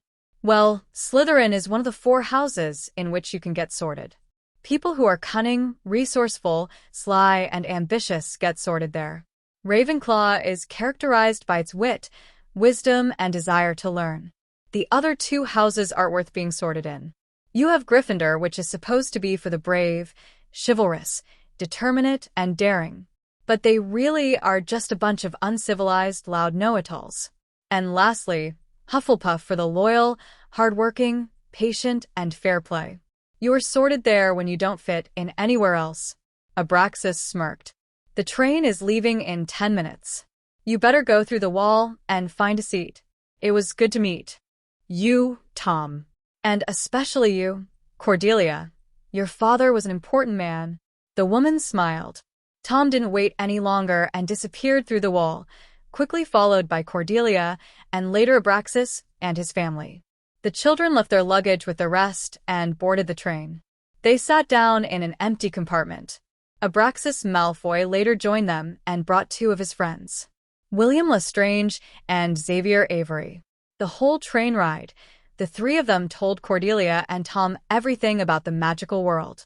Somewhere in the beginning of the evening, they started talking about the most famous wizarding sport called Quidditch and didn't leave the subject until dark. Cordelia got up and searched her trunk for her black robes with a Hogwarts emblem on it, the only thing she needed to finish her uniform. Tom and Cordelia got out as soon as the train stopped and stepped on the platform at Hogsmeade Station. Apparently Hogsmeade was an all-wizarding village just outside of the school. When you were a third year or up, you could get a permission form to visit it during some weekends. First years, please gather around. Gather around. Professor Dumbledore was standing on the platform. Hello, Professor. Tom greeted him politely. Professor Dumbledore stared at him in shock for a moment before composing himself and greeting Tom back. It must have been strange for Dumbledore to see Tom so friendly because their last meeting was so different. Only 4 in each boat, the professor said, his blue eyes twinkling with the excitement of a new year coming up. Avery, Lestrange, Abraxas, and some other guy filled one boat. Tom, Cordelia, and a boy and girl another. Cordelia was wondering why they had to take a boat to the castle while the older years went a lot faster by carriages. However, as soon as the huge castle came into view, she understood. It was breathtakingly beautiful. The castle seemed to lit up like a beacon in the darkness. It was larger than anything Cordelia had ever seen. Without stepping a foot inside, Cordelia felt it. "We are home," she whispered. Tom grabbed her hand and softly squeezed it in agreement before letting go again. They got out of the boats and Dumbledore led them up the steps and into the large entrance hall of the enormous castle. 2 large doors were closed and from behind it, Cordelia could hear excited chatter. The rest of the school had to be in there. Dumbledore told the first years about the 4 houses and how they could earn and lose points in classes. Furthermore, he explained how the sorting worked and then ordered the kids to walk in couples. Tom immediately stood beside Cordelia, and together they walked through the large double doors. What they saw inside could probably compete with the first look of the castle. It was the biggest hall Cordelia had ever seen. She was almost sure the entire orphanage fitted in this room. There were 4 long tables where the other students were sitting. They were all wearing pointy black hats and long black robes. The only difference between the first year and the older year's uniform was that they had a colored tie, showing off their house. Red for Gryffindor, yellow for Hufflepuff, green for Slytherin, and blue for Ravenclaw. There was a 5th table, which stood out looking over the students.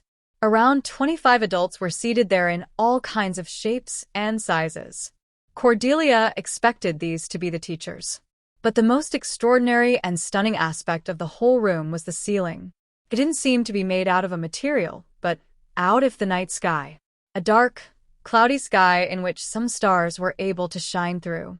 When I call your name, come to the front and place the sorting hat on your head. It will decide in which house you belong. The auburn-haired man with a long beard and glistening blue eyes said. Gellert, Geraldine. Hufflepuff.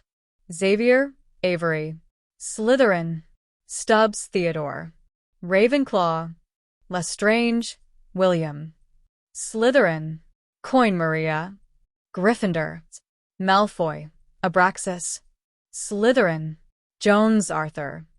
Gryffindor. Black, Walburga. Slytherin. Asher, Olivia. Slytherin. Faye, Eleonora. Hufflepuff. Black, Lucretia. Slytherin. Dolohov, Antonin. Slytherin. It went on like that for a few more minutes until Cordelia and Tom were the last ones to be sorted. Even though they were last and nobody had actually been paying attention for the previous 10, everyone seemed to sit up straighter when they noticed the 2. It only became worse when Dumbledore said, Hunter, Cordelia. Whispers broke out among the entire crowd as Cordelia nervously walked forward and sat on the 3-legged stool and placed the hat on her dark hair. Ah, a hunter. We missed a generation of those. The hat spoke to her. Was that supposed to happen? And a Nottingham too. Good blood, that's for sure. Nice set of brains too, don't get to see those every year. Loyal and hardworking as well, but I'm not sure if that's your more important trait. I know. Slytherin. Chapter 6. Hogwarts Castle, Scotland. September 1st, 1938. Please be in Slytherin. Please be in Slytherin. Cordelia hoped as Tom was called forward, where Cordelia had been very nervous. Tom looked extremely relaxed. He walked up to the stool and sat down. Before the hat even touched his head properly, it already called out, Slytherin. And Tom took a seat opposite me. Malfoy, Lestrange, and Avery patted his back as he sat down. I want to welcome you all to Hogwarts. A very ancient-looking wizard got up from his chair. He had a pale skin and warm brown eyes. He was balding and only had a few wisps of white hair left. He looked very frail and feeble. Cordelia wondered how old he was. I am Headmaster Dippet. You can come to me anytime. To all the new students, I hope you study hard, make friends, but most of all have fun. For our returning students, be on your best behavior. A few warnings for the new students and students who seem to have memory loss. The Forbidden Forest is off limits. Without further more ado, tuck in. The headmaster sat back down, and an incredible feast appeared on the golden plates in front of them. There was a bit of everything, and it all appeared to taste even better than the next. There was more food for one student than the entire orphanage ate in a month. Tom and Cordelia, who weren't used to so much food, tried to still eat a lot even though their stomachs would hurt after.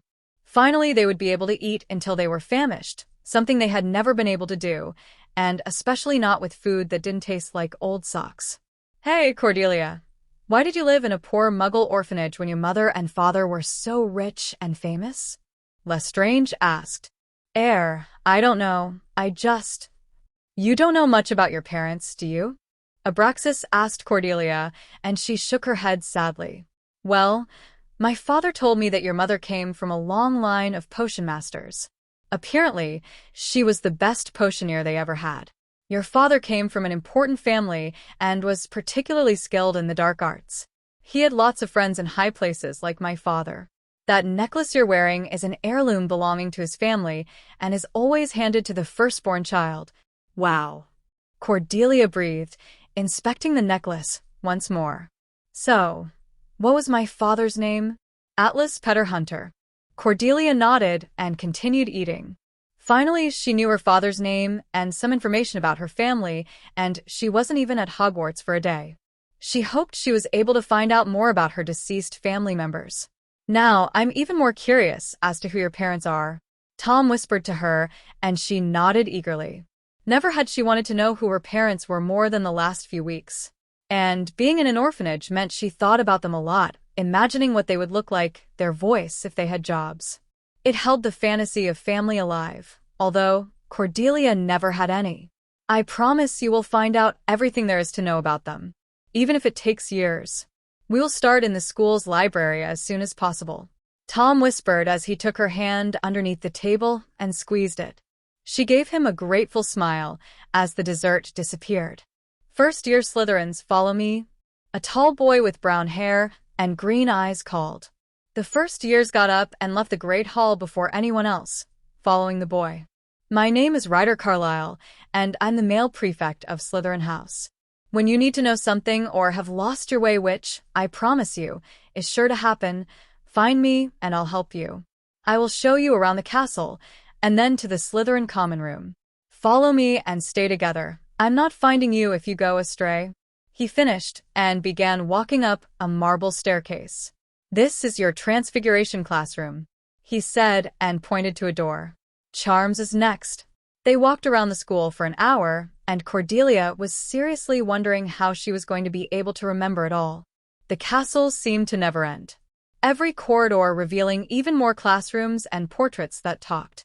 The prefect told us that most of these classrooms weren't even used because Peeves the poltergeist had destroyed them long ago. He told us to try and avoid Peeves, for he was very annoying. You are not allowed to be outside of your common room after 9 p.m. or else you'll earn a detention. After 10 p.m. the lights have to be out in the dormitories, and it has to be silent. You can still go into your common room to talk or study as long as you don't wake other students. They were now walking through the maze of corridors in the dungeons. Potions will be given here, and down that hall is our dungeon. He stopped in front of a stone wall, and Tom and Cordelia looked at him in confusion. Salazar, the prefect said. A stone door appeared none of the children had noticed before, and it slid to the side, revealing the common room. The Slytherin common room was a dungeon-like room with greenish lamps and chairs. The dungeon seemed to be partially situated under the lake, and it gave the Dunnians a greenish glow. The common room had lots of low-backed black and dark green button-tufted leather sofas and dark wood cupboards. It has quite a grand atmosphere, but also quite a cold one. It was nothing compared to what Cordelia was used to, but she felt at home immediately. Even though the room looked cold and mysterious because of the green tinge, she couldn't help but to feel like she belonged. It kind of reminded her of the orphanage, but in a much improved state and a lot nicer people. Up the stairs are the dormitories. To the right, boys; to the left, girls. Boys, don't try to enter the girls' rooms. Not only will they hex you into oblivion, but you cannot enter. Believe me, I tried, he said, winking at a pretty girl as she giggled manically. You'll find that your belongings have already been placed in your room. You will receive your schedule tomorrow during breakfast, which starts at 7:00 until 8:30. You better go to sleep now. And with that, the new students were off to their respective dormitories. Tom got hold of Cordelia's hand, stopping her from entering the room. Be here at 7:15. We'll walk to breakfast together, he whispered before squeezing her hand and letting go, following Abraxas Malfoy, Xavier Avery, Evan Rosier, Tyler Knott, Kevin Mulciber, Antonin Dolohov, and William Lestrange to their own dormitory. Cordelia did the same, following the 8 Slytherin girls upstairs. The first door they found said, Juliet Crabbe, Olive Hornby, Penelope Lovegood, Druella Rosier. The remaining 4 girls continued on and stopped when a door said, Violet Asher, Lucretia Black, Walburga Black, Cordelia Hunter. Cordelia couldn't believe what she was seeing. The dormitory, which she shared with the 3 other girls, was huge. Her tiny room fitted in it at least 20 times. Even the 4 beds were larger than her old room. They looked soft and inviting, with drapes hanging from a wooden poster, an emerald green cover, and on top of that, a knitted silver blanket for the colder nights. Every girl had their own large double-door wardrobe in which they could hang their uniforms without crisping them. Next to every bed, a dark wooden nightable was situated on which a single green lamp stood. Every girl also had a large chest on the foot of their beds to put their books and other possessions in. It was truly amazing, and Cordelia expected she would wake up from the dream any time now. This just couldn't be real. After everything she had been through, this was almost too much for her to handle. Hi, Cordelia Hunter, right? I am Lucretia Black, pure blood. A girl with black-colored hair smiled. She had a pale skin, light gray eyes, and was rather tall and thin, but not as thin as Cordelia, who looked underfed. Yes, nice to meet you. Cordelia smiled, although she wasn't sure why Lucretia added the pureblood thing. Maybe she was supposed to do that as well. I'm Violet, half-blood. Is it true that you've lived in an orphanage, and who is that handsome boy with you? A brown-haired girl with olive-colored skin and hazel eyes said fast. She appeared to love talking. She was smaller than both Cordelia and Lucretia. His name is Tom Riddle. We grew up together. Well, he is very handsome. I would say that in a few years' time no girl will be able to deny him. Violet giggled girlishly, and Cordelia gasped mortified. Oh right, muggles are really prude still. Don't worry, you'll get used to it, Lucretia assured her. Okay? Well, I am Walburga Black, part of the noble and most ancient House of Black. A rather pretty girl with long coal-colored hair and chocolate-brown doe eyes said. She had a pale skin, even more so than Cordelia's, and long eyelashes. Cordelia Hunter. Yeah, I know. Our parents knew each other long ago. We should hang out sometime. I'm going to bed now. Busy day tomorrow. You should too. She disappeared through the bathroom door. Apparently, they had their own bathroom. Cordelia wondered if it was as cold and empty as she was used to. Cordelia changed into a silk navy-colored nightgown and undid her braid, so her long dark hair flowed over her shoulders. Wow, your hair is so pretty. You should wear it loose tomorrow. Violet sat down on the bed and touched Cordelia's hair. Whoa, how do you get it this soft? No idea. We have this green soap. That's the only thing we use, so I guess that's how. So, are you wearing it loose tomorrow? I don't know. We were not allowed to. It is not proper for a lady to wear her hair loose where a boy can see it. It can give them the wrong idea. Cordelia repeated what Mrs. Cole had told her so many times. Wow, you really are prude. It's just hair. Walburga laughed as she wore the most expensive-looking gown. It was black and had lace everywhere. Cordelia couldn't imagine that actually being comfortable. Hey, come on, Wally. She has been raised like that. It's not her fault. Lucretia snapped from her bed next to Cordelia's. She was sitting on it with her legs crossed watching the others. Are you two family, or somethings? Cordelia asked as the two black girls looked awfully similar. Yes, we are second cousins. Her grandfather, Cygnus Black, too, was my grandfather's brother. Does that make any sense? Lucretia asked. Just about. Cordelia said thoughtfully. Yeah, whatever, good night. Walburga dismissed her and turned off the light. Good night. Violet whispered as she got off the bed and into her own on the other side of the room, next to Walburga's. Good night, Violet. Cordelia replied as she lay down and closed her eyes. Chapter 7. Hogwarts Castle, Scotland. September 2nd, 1938. Wakey, wakey, Delhi. Violet jumped on Cordelia's bed, which caused her to groan in annoyance. It is 6:30, and I do believe this beautiful, perfect, amazing boy with the most mysterious eyes ever is expecting you downstairs in 45 minutes. Violet smirked as Cordelia groaned again, but got up anyway. She changed in her uniform and went into the bathroom to use the toilet. The bathroom was everything Cordelia could wish for. It was a large room with black and white tiles on the ground and walls. There were 2 sinks with a huge life-sized mirror next to it. In the middle of the room was a large bathtub in which 2 people could fit, lying down. It had 2 silver taps, one that provided cold and the other warm water. Next to the tub was a small table on which different bottles and soaps were placed. The soaps had all kinds of different smells like lavender, lemon, strawberry, vanilla, mint, you name it. Cordelia noticed that the bottles were actually filled with liquid soap instead of a hard bar. She was sure she was going to wake up soon and be back at the orphanage lying on her hard, gray bed. When Cordelia was done, she looked in the mirror. She wasn't sure if she should leave her hair like this. She knew that no one cared, but she wasn't comfortable with it yet. Can I do your hairs? Lucretia asked from behind the door. I thought you said I should leave it loose. I agree with that, but I know you're not ready. So, for now, let me help you with it. Cordelia opened the locked door and let Lucretia in. She went up to one of the shelves, which Cordelia now noticed had her own name on it. The other 3 girls all had their own shelf on which lay different products. Violet's had a comb, a brush, a cheap perfume, some hair ties and jewelries, lying on hers. Lucretia the same, but used darker colors than Violet's pink and green that seemed to be everywhere. Also, Lucretia seemed to be a lot richer than Violet and had more expensive perfumes. Walburga's was by far the fullest, as she had 10 different perfumes, a lot of bottles and creams, boxes full of jewelry and makeup. Cordelia wondered when they had been unpacking since they all went to sleep at the same time and weren't dressed yet when she got up. Haven't you unpacked yet? Lucretia asked as soon as she saw Cordelia's shelf was empty. No, I just woke up, remember? Oh, yeah, right. And, besides, I have nothing to put there. I do not own a comb or makeup or a lot of hair ties.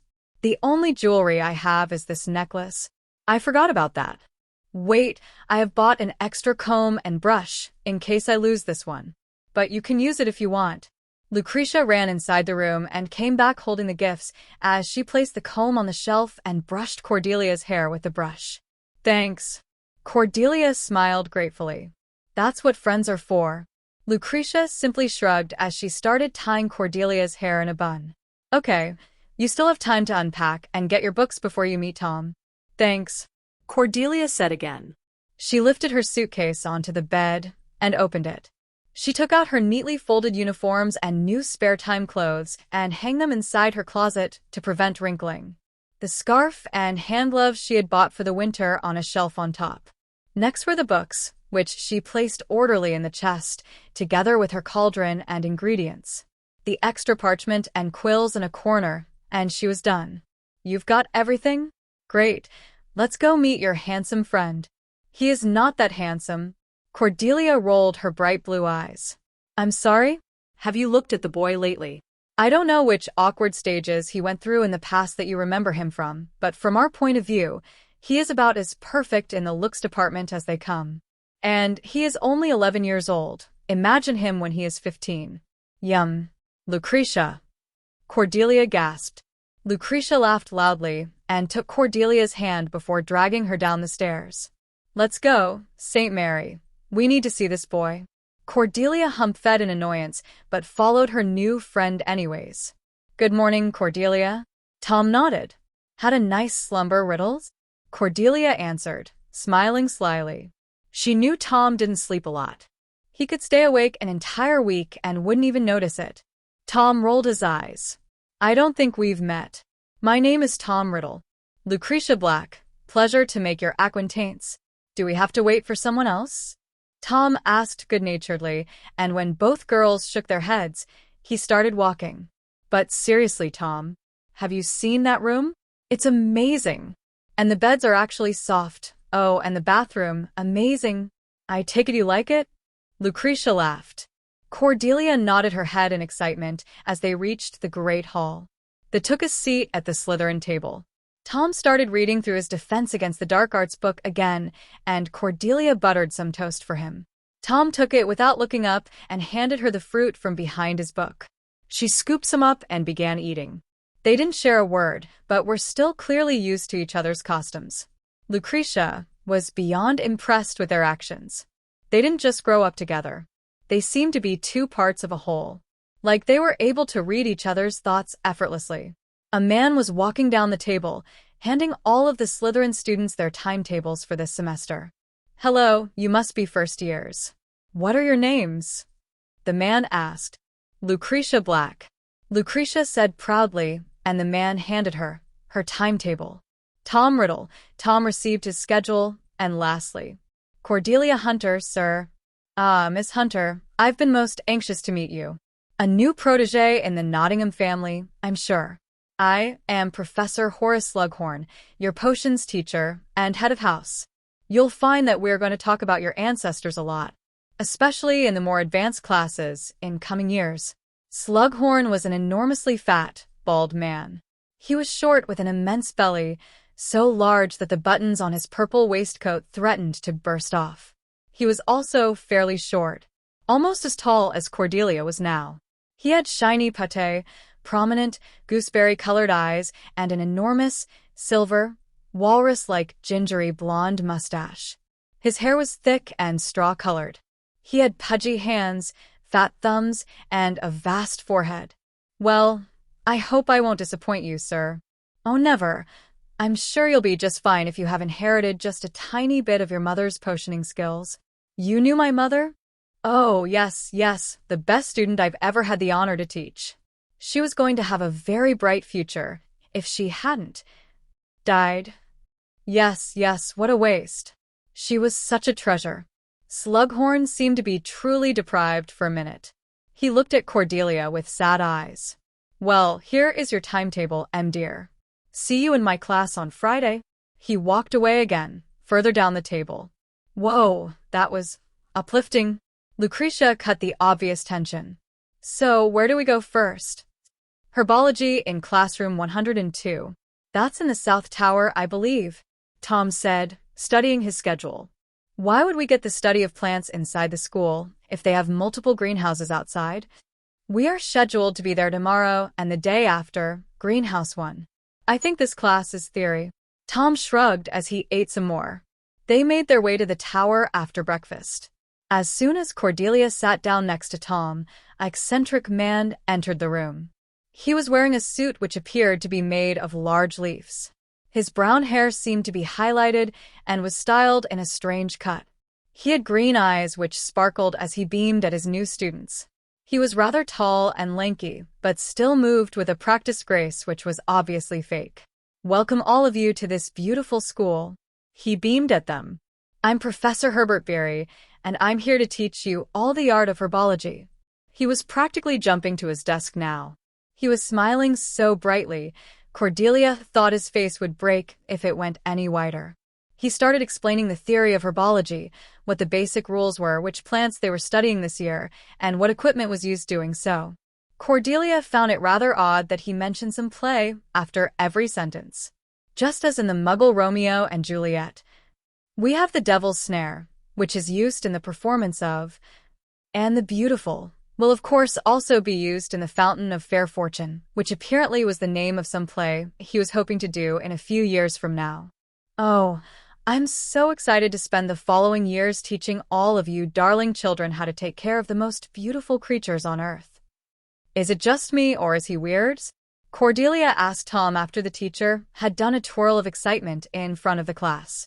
"I have no idea what I'm even looking at," Tom replied, looking absolutely weirded out by the happy teacher. He wasn't the only one. The entire class had the same expression. They were either shocked, disgusted, annoyed, or just ignorant because they weren't paying attention. Tom shook his head, and his normal emotionless face was seen once again.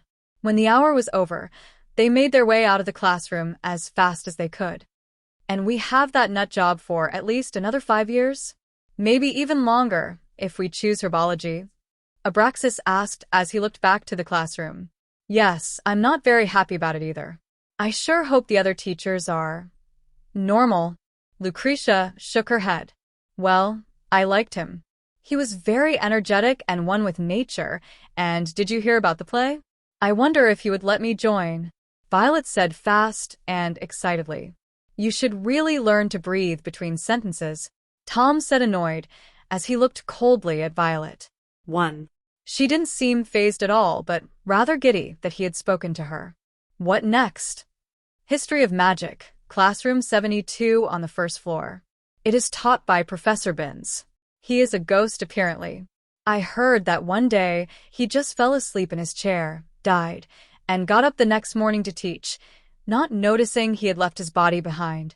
Druella Rosier, one of the other Slytherin girls, said, trying to sound interesting, but no one actually cared.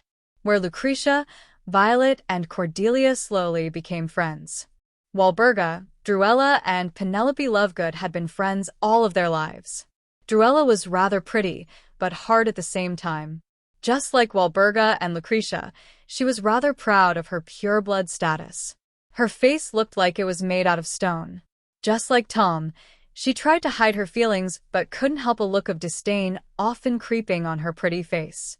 She had short, dirty blonde hair and dark blue eyes. The only thing that wasn't perfect about her face was her eyelids. They were rather thick and heavy. Penelope was a pure-blooded witch with long white blonde hair that fell in ringlets past her shoulders. Her blue doe eyes feigned innocence, but she had a very sharp tongue. The other two girls were Juliet Crabbe and Olive Hornby. Juliet, a half-blood, was a plum girl with short, mousy brown hair. She wasn't particularly pretty and a bit fat. This was probably a result of the fact that she was always eating. She looked physically very strong, but at first sight you wouldn't be able to tell she was a girl. She was very shy and walked a few feet behind the others.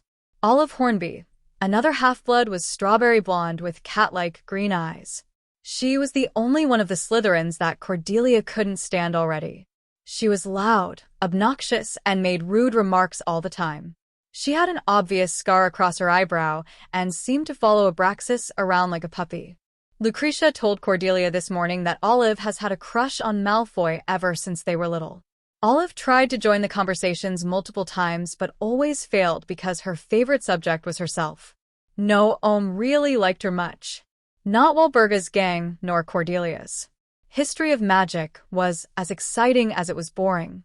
Cordelia had high expectations of this class because she hoped she would get to know more about the wizarding world, things she should have been taught since her birth. Maybe she wouldn't feel so left out anymore. However, when they entered the class and the teacher floated through the blackboard like it was nothing, she was disappointed. At first, she thought it was pretty cool for her teacher to be a ghost, but the moment he opened his mouth and started monotonously drilling up his notes, half of the class lost their interest. Tom and Cordelia were still paying really close attention because they loved to learn something, anything, but even they had trouble concentrating. Halfway through the hour, Cordelia looked up to see multiple people asleep or staring out the window. A bunch of Ravenclaws were like Tom and Cordelia taking notes, but seemed to have trouble with it. They were writing everything down, their quills loudly screeching against the parchment. Some had their tongues hanging out of their mouths in focus, trying to catch every word. Other Ravenclaws had already given up taking notes and were just trying to remember what the ghost was saying, which seemed an impossible task because a lot of information was given to them in a rapid pace. The Slytherins had all just given up, and except for Tom and Cordelia, none of them were even listening to what Professor Bin said. Violet was talking animatedly with some Ravenclaw girl. Lucretia and Olive were both reading some note that Abraxas had sent them seconds ago. Malfoy, himself, was leaning back in his chair, watching the girls with a smirk, and next to him, Avery was eating. Nott and Mulciber were on the other side of the room, throwing something at a particular ugly, chubby girl with glasses and braces. She had the unluckiest genes in the world. After class was over, they made their way to lunch. "What were you saying again about our other teachers being normals?" Cordelia teased Lucretia. "Well, it is a school for magic, I guess. The teachers are bound to be odd. You do understand that Tom and I have really weird stereotypes involving wizards now, right?" Cordelia laughed. "Well, these teachers weren't the best example, but we have defense against the dark arts next. Maybe that teacher is normal." "Highly doubt it. Who is our next teacher anyway?" "According to my sources." Malfoy started mysteriously. "Since when do you have sources?" "Well, I am a very important person if you must know. And some older kid told me her name was Galatea Marathon, and she has been teaching at Hogwarts well over 50 years. "Wow, some older kid actually spoke to you?" Lucretia pretended to be incredibly impressed, although the sarcasm dripped off it. "You really are my hero now, Abraxas. Yes, you can laugh, but I know more of this school than all of you together. Congratulations." Walburga rolled her eyes. Lunch was filled with the usual chatter. Cordelia still couldn't believe how warm and cozy it was everywhere in the castle. Even the deserted corridors seemed to be filled with a magical glow. "After this class, we are free until dinner. Shall we go and look for the libraries?" Tom whispered to Cordelia. As usual, he didn't leave her side. "That would be great. Thank you for helping me, Tom. I know it must be hard because you don't know anything about your parents." "Well, we can go look for mine when we are done with yours." He liked the prospect of finally getting to know who his father was. He still believed that his mother couldn't have been magical. Cordelia tried to tell him that her mother was magical too and died as well, so his mother may have had a reason to. But he never listened and just dismissed the entire conversation. Defense against the dark arts, a subject which Tom specifically looked forward to, was held in classroom 3C on the 3rd floor at Hogwarts. It was a classroom with several floors. On the first floor, the students were seated, and a small stage in front of the blackboard was used by Professor Marathon. Next to the blackboard was a spiraling staircase which led to balcony, and behind it was a door. Sit down, children. In this class, you are going to learn how to defend yourselves against dark magic. Now, this year will be mainly theory. I want to set up a few rules before we begin. No eating, drinking, cheating, bullying, talking, sleeping, or backtalking allowed. If I catch you, and believe me, even though I'm old, I'll notice, you'll earn detention. Also, no wand waving unless I specifically tell you to. Pay attention, make notes, and your homework, and I'm sure you'll excel in my class. Professor Marathon was an elder professor. She had shoulder-length gray hair, which was clasped to the back with 2 large pins. She was short, and although she wore wide robes, you could see her body was rather chubby. She had stern dark green eyes, but seemed to be rather friendly at the same time. The lesson was the best they had so far. The teacher wasn't odd, and rather good at explaining. It was easy to concentrate and take notes, which everyone did eagerly. Except for the quills scratching on the paper, nothing else was heard except Professor Marathot's pleasant voice. At the end of the lesson, Tom and Cordelia met outside of the classroom, and together they went looking for the library. They found it on the same floor in a northern tower. When the two kids entered, they were amazed by the space. There were multiple sections, and all the way to the back an arch which was closed by a chain. Hung from it was a sign saying, "Restricted Section. Entrance only allowed with teacher's permittance letter. There's a librarian over there. Shall we ask him where family records are being held?" Tom whispered as he pointed. "Yeah, that seems like a good place to start." Cordelia nodded as she approached the man. "Hello, sir. We were wondering if there are family records being held here? First years, aren't ya?" "Yes, sir. How exciting to have such young wizards already in the library. My name is Termeritis Shanks. If you need anything, just ask." Well, like she said before, "We're looking for any sort of records of former Hogwarts students," Tom said. "Oh, fascinated with history, aren't ya? I do love some good family stories. Did you know that the former headmaster had a son who was disowned? Tragic story, tragic. Could you please just show us where the records are being held?" Cordelia remained polite, but was beginning to lose her patience. "In this library, of course." Mr. Shanks smiled happily. "Yes, but where in the libraries?" Tom had lost his patience, but didn't show it. "In the yearbook section." "Where?" Cordelia started, but Tom nudged her. When they were out of the librarian's hearing distance, he said to her, "I think we'll find it faster ourselves than asking him." What a lunatic. Cordelia rolled her eyes before searching the stacks for any yearbooks. "Cordelia, over here." Tom whisper yelled from a few stacks away. He was holding numerous yearbooks, all dating 1910 until 1925. "Dumbledore said your mother started attending Hogwarts almost 30 years ago, so around 1910. Which means she graduated around the 1920s. She must be in here somewhere." "Thank you, Tom, for helping me. You don't know how much this means.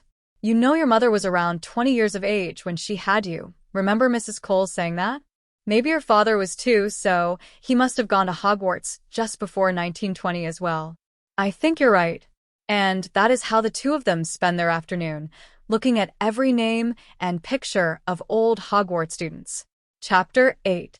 Hogwarts Castle, Scotland. September 2nd, 1938. Dinner was served and Cordelia and Tom still hadn't found anything. Not about Tom's nor Cordelia's parents. "I totally forgot, but Professor Barry has given us homework for tomorrow," Cordelia suddenly said as she took out a green diary she bought to write her homework in. "The library is open till 8, so we still have some time. We can always finish it in the common room or tomorrow morning after breakfast." Tom replied easily. "Wait? Homework? For what?" Violet asked, stressed out.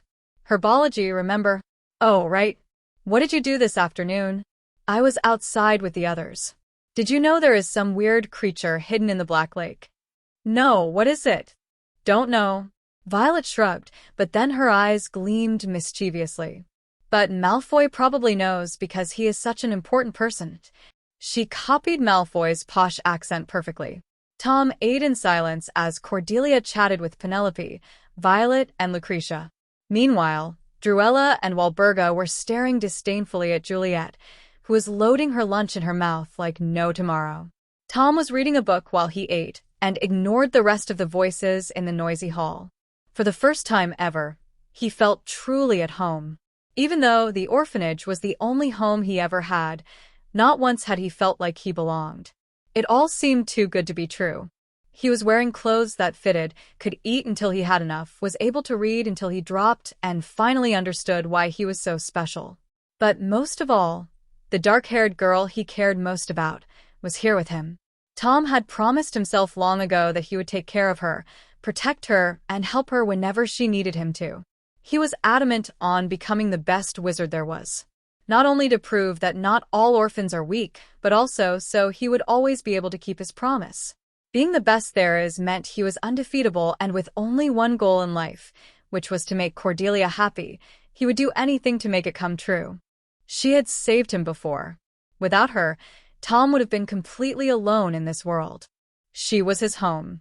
Dinner was over and Tom, Cordelia, Violet, and Lucretia hurried to the library to finish their homework. Violet wrote quick and shallow, so she had more time to relax in the common room. Lucretia made her work precise, and with as much information as mentioned in the book before she disappeared as well. Cordelia and Tom not only used their herbology book, but also some other books in the library, and their summary was perfect. It was almost 8 o'clock when they were finally done and made their way back to the dungeons. They didn't speak, just walked in silence, thoughts somewhere far away. Through the large windows, the setting sun shone on their faces as they moved to the darker area of the castle. The farther they went down from the 3rd floor, the darker it became. They remained in the common room for the rest of the evening. Tom and Cordelia used the wizard chess set, as both used to play Muggle chess a lot. They were startled when they noticed the pieces could talk and hit each other instead of just leaving the board. Tom and Cordelia were entranced with the game and played it until Cordelia glanced at the clock and noticed it was already 11. "We should probably head to bed," Cordelia sighed. Tom looked at the clock as well and nodded his head. "Good night, Cordelia." "Good night, Tom." Cordelia made her way up to her dorm. Careful not to wake her roommates up, she entered the bathroom and changed into her nightdress. She laid down on her soft bed, and as soon as her head hit the pillow, she was gone. September 3rd, 1938. The next day was similar to the day before. The new subject of the day was Transfigurations, taught by Professor Dumbledore. Transfiguration and charms were both taught in the South Tower in classroom 99. As Cordelia had expected, Dumbledore was a great teacher. Very kind, very patient, and an incredibly skilled wizard. It was honestly an honor to have him here at Hogwarts. Transfiguration is a branch of magic that focuses on the alteration of the form or appearance of an object via the alteration of the object's molecular structure. Professor Dumbledore said happily. Except for Tom and Cordelia, who both had a large vocabulary, nobody in the classroom understood what he was saying. Transfiguration can be done to most, if not all, objects. Transfiguration is very hard work and more scientific than any other form of magic. Write this down. Professor Dumbledore waved his wand, and a crayon started moving on the blackboard behind him. T equals open parenthesis, W multiplied by C close parenthesis divided by open parenthesis, V multiplied by a close parenthesis, all multiplied by Z star. The intended transformation, T, is directly influenced by body weight, A, viciousness, V, wand power, W, concentration, C, and a fifth unknown variable, Z. Tom and Cordelia gave each other a quick smile. This subject was going to be really hard, but they liked a challenge more than anything else. Cordelia did wonder why Professor Dumbledore taught here, though. He was a powerful wizard with a lot of friends in the right places. He could easily become the new Minister of Magic, and he definitely earned the headmaster's position more than feeble-looking Professor Armando Dipet. As soon as the last class was over, Tom and Cordelia hurried to the library. First, they did their homework properly and then looked up the yearbooks again. Finally, just before dinner, Tom caught sight of a light brown-haired woman with Cordelia's bright blue eyes. Zaria Nottingham, Slytherin, head girl, 1918 to 1925. "Cordelia, your mother," Tom said, showing Cordelia the picture.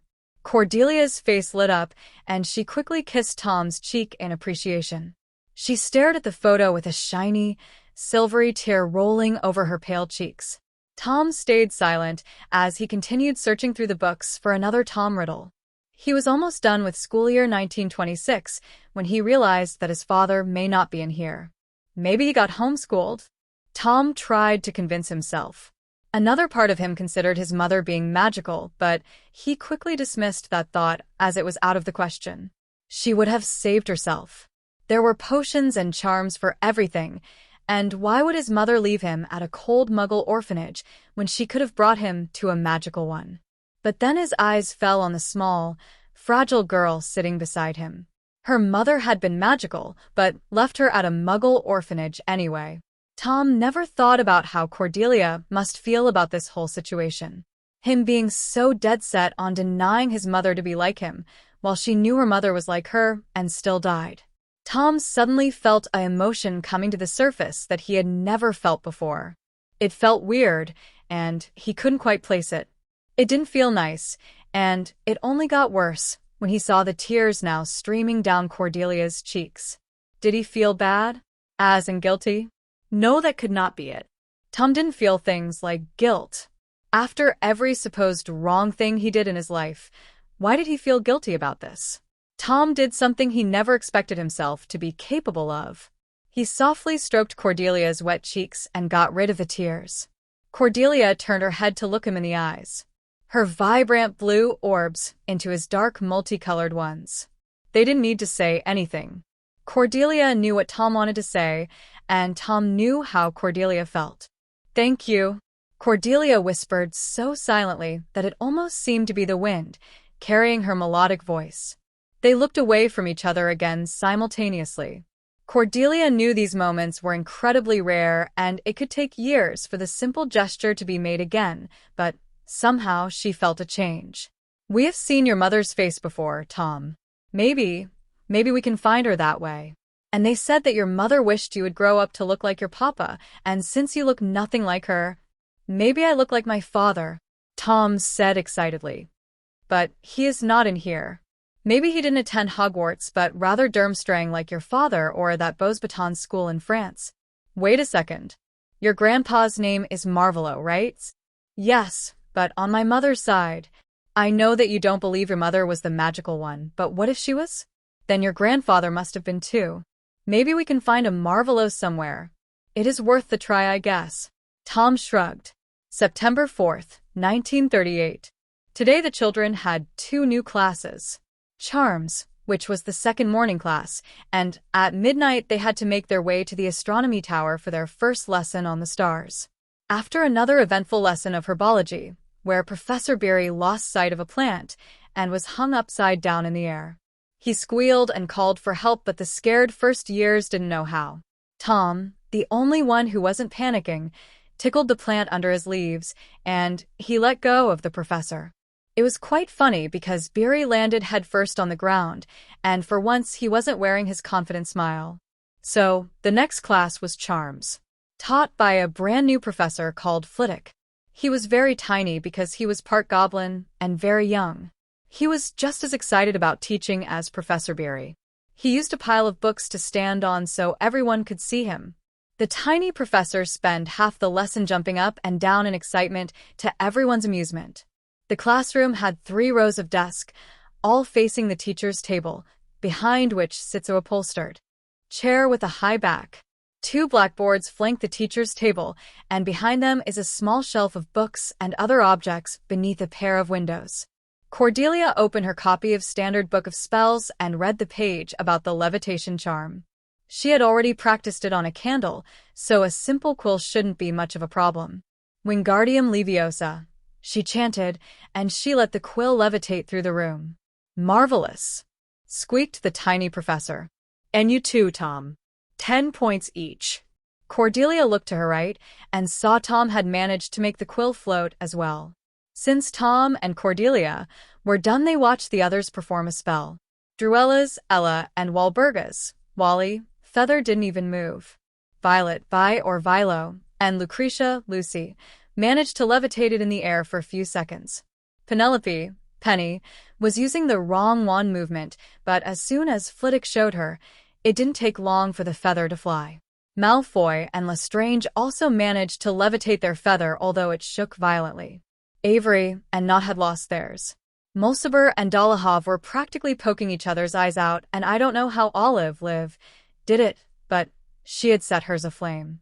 She was screeching and screaming that she was going to die. When Abraxas went to try and extinguish the flames, she held onto him for dear life and wouldn't let go.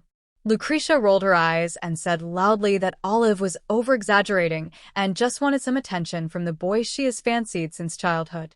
Abraxas turned bright red and tried to get Olive off of him, but she wasn't letting go anytime soon, crying in his shoulder. She looked up and started kissing him all over his face, telling him he was her hero. Seeing Abraxas' face, he was starting to regret saving her. The hour was over, and with a lot of effort from every Slytherin and Hufflepuff in the room, they finally managed to separate the two, and Abraxas seemed mortified as Olive's ugly lip gloss was all over his face. Tom walked over to him and seemed to give some advice before they walked to lunch together. What a drama queen! Lucretia rolled her eyes at Olive, who was being soothed by some Hufflepuff girls. Why are those Hufflepuffs talking to her? Violet asked, as she couldn't understand why the meanest Slytherin was being comforted by the nice Hufflepuffs. They seem to think that she is like the leader over us girls. Lucretia shook her head in annoyance. Olive always has been an attention seeker, but she gets worse with age. Have you known her for long? Cordelia asked, as the two other girls nodded. You are like the new girl. The rest of us have known each other since we were little. Walburga and I grew up like cousins or maybe even sisters. Our family has always been proud and don't associate with people they find lower in rank. Like me, because I'm a half-blood, Violet butted in. But it was because my mother was a pure blood that they still invite me over. The same with Olive. She may be a half-blood, but she has a powerful wizarding side. Although no family can compare to yours. Together with my family, the Malfoys and the Lestranges, you are like wizarding royalty. Lucretia rolled her eyes. It's weird to grow up in a family that despises anyone except her own. I've never really understood their hate for half-bloods, but don't tell them that. Your secret is safe with me. Cordelia nodded. After all, I grew up with Muggles, so I don't hate them either. Well, not all of them. Violet, Cordelia, and Lucretia entered a bathroom on the first floor. And Penelope and Juliet? Penelope is an old family friend. Her family lives near ours, and we played together as kids. Juliet, well, our families have been connected for several generations. My family marries hers quite often. That's the only reason why she is with us, but she isn't very intelligent, and the only thing she does is eat. Lucretia answered as she checked her hair in the mirror. Is it like arranged marriages? Most of the time. Sometimes we're lucky enough to fall in love with a pureblood. If we marry a Muggle or Muggleborn, we are disowned. So, sometimes we let our parents choose for us. But you have to realize that it is like a really tight community, and we all grew up together, so marrying a friend isn't that bad. Wow, this world sure is different. Muggles may be more prude and don't talk about lovemaking as often, but your pureblood beliefs are ancient. I totally agree, but don't let the others hear it. They are not as understanding and care a lot about blood purity. When they meet someone new, one of the first things they ask is, are you a pureblood? That's why when I meet someone, I immediately just tell them. Saves time. After classes, Tom and Cordelia spend their time in the library, reading books, doing their homework, find information about their parents. They sat in silence in a little corner. Several books were spread across the table. They worked in perfect sync without having to speak a word. They went to bed early today, and the third floor, where the first years slept, was silent. They didn't change into their nightwear because they would have to change back again in a few hours. The alarm went at 23:30, and the four girls got up. Tom Riddle's roommates were also up and running, waking the other boys up as Cordelia did the same. A groggy Druella opened the door and yawned loudly before calling the others. They silently tiptoed down the stairs and into the empty common room. The emerald green fire was still cackling in the fireplace and shone a mystical light on the dark common room. The astronomy tower was the tallest tower at Hogwarts, situated directly above the front doors. When the Slytherins finally reached the top, many of them were out of breath. Tom didn't seem fazed at all. It was cold and windy in the tower, and Cordelia clamped her cloak tighter around her small frame. The professor was called Cosmo Wolf. He was a handsome man in his mid-30s. He had golden brown hair and golden eyes that shone like the stars he loved to watch. Olive, Walburga, and Druella spent the entire lesson fawning over him. As astronomy was best studied at midnight, and the week only had 5 days. The entire first and second-year astronomy students took the class on Wednesday. It was incredibly crowded, and the students all had to drag their own telescope up the stairs. The first 40 minutes were spent teaching the first years how to properly use their telescope. The topics of astronomy for the first years was studying the night sky and learning the star names through their deductions. Cordelia learned that she shared her name with the inner moon of Uranus. Juliet was another moon of Uranus. Her father's name Atlas came from a tiny smooth-surfaced moon of Saturn. It was pretty interesting, and Cordelia didn't mind getting up for it every Wednesday in the middle of the night. Tom was also truly fascinated by the subject, and his eyes roamed the sky the entire hour. Hour is over, everyone back to bed, and I'll see you next week. Chapter 9. Hogwarts Castle, Scotland. September 4th, 1938. Today, another exciting thing was happening. The first years had their first flying lesson. It was the only class that was dropped after the first year.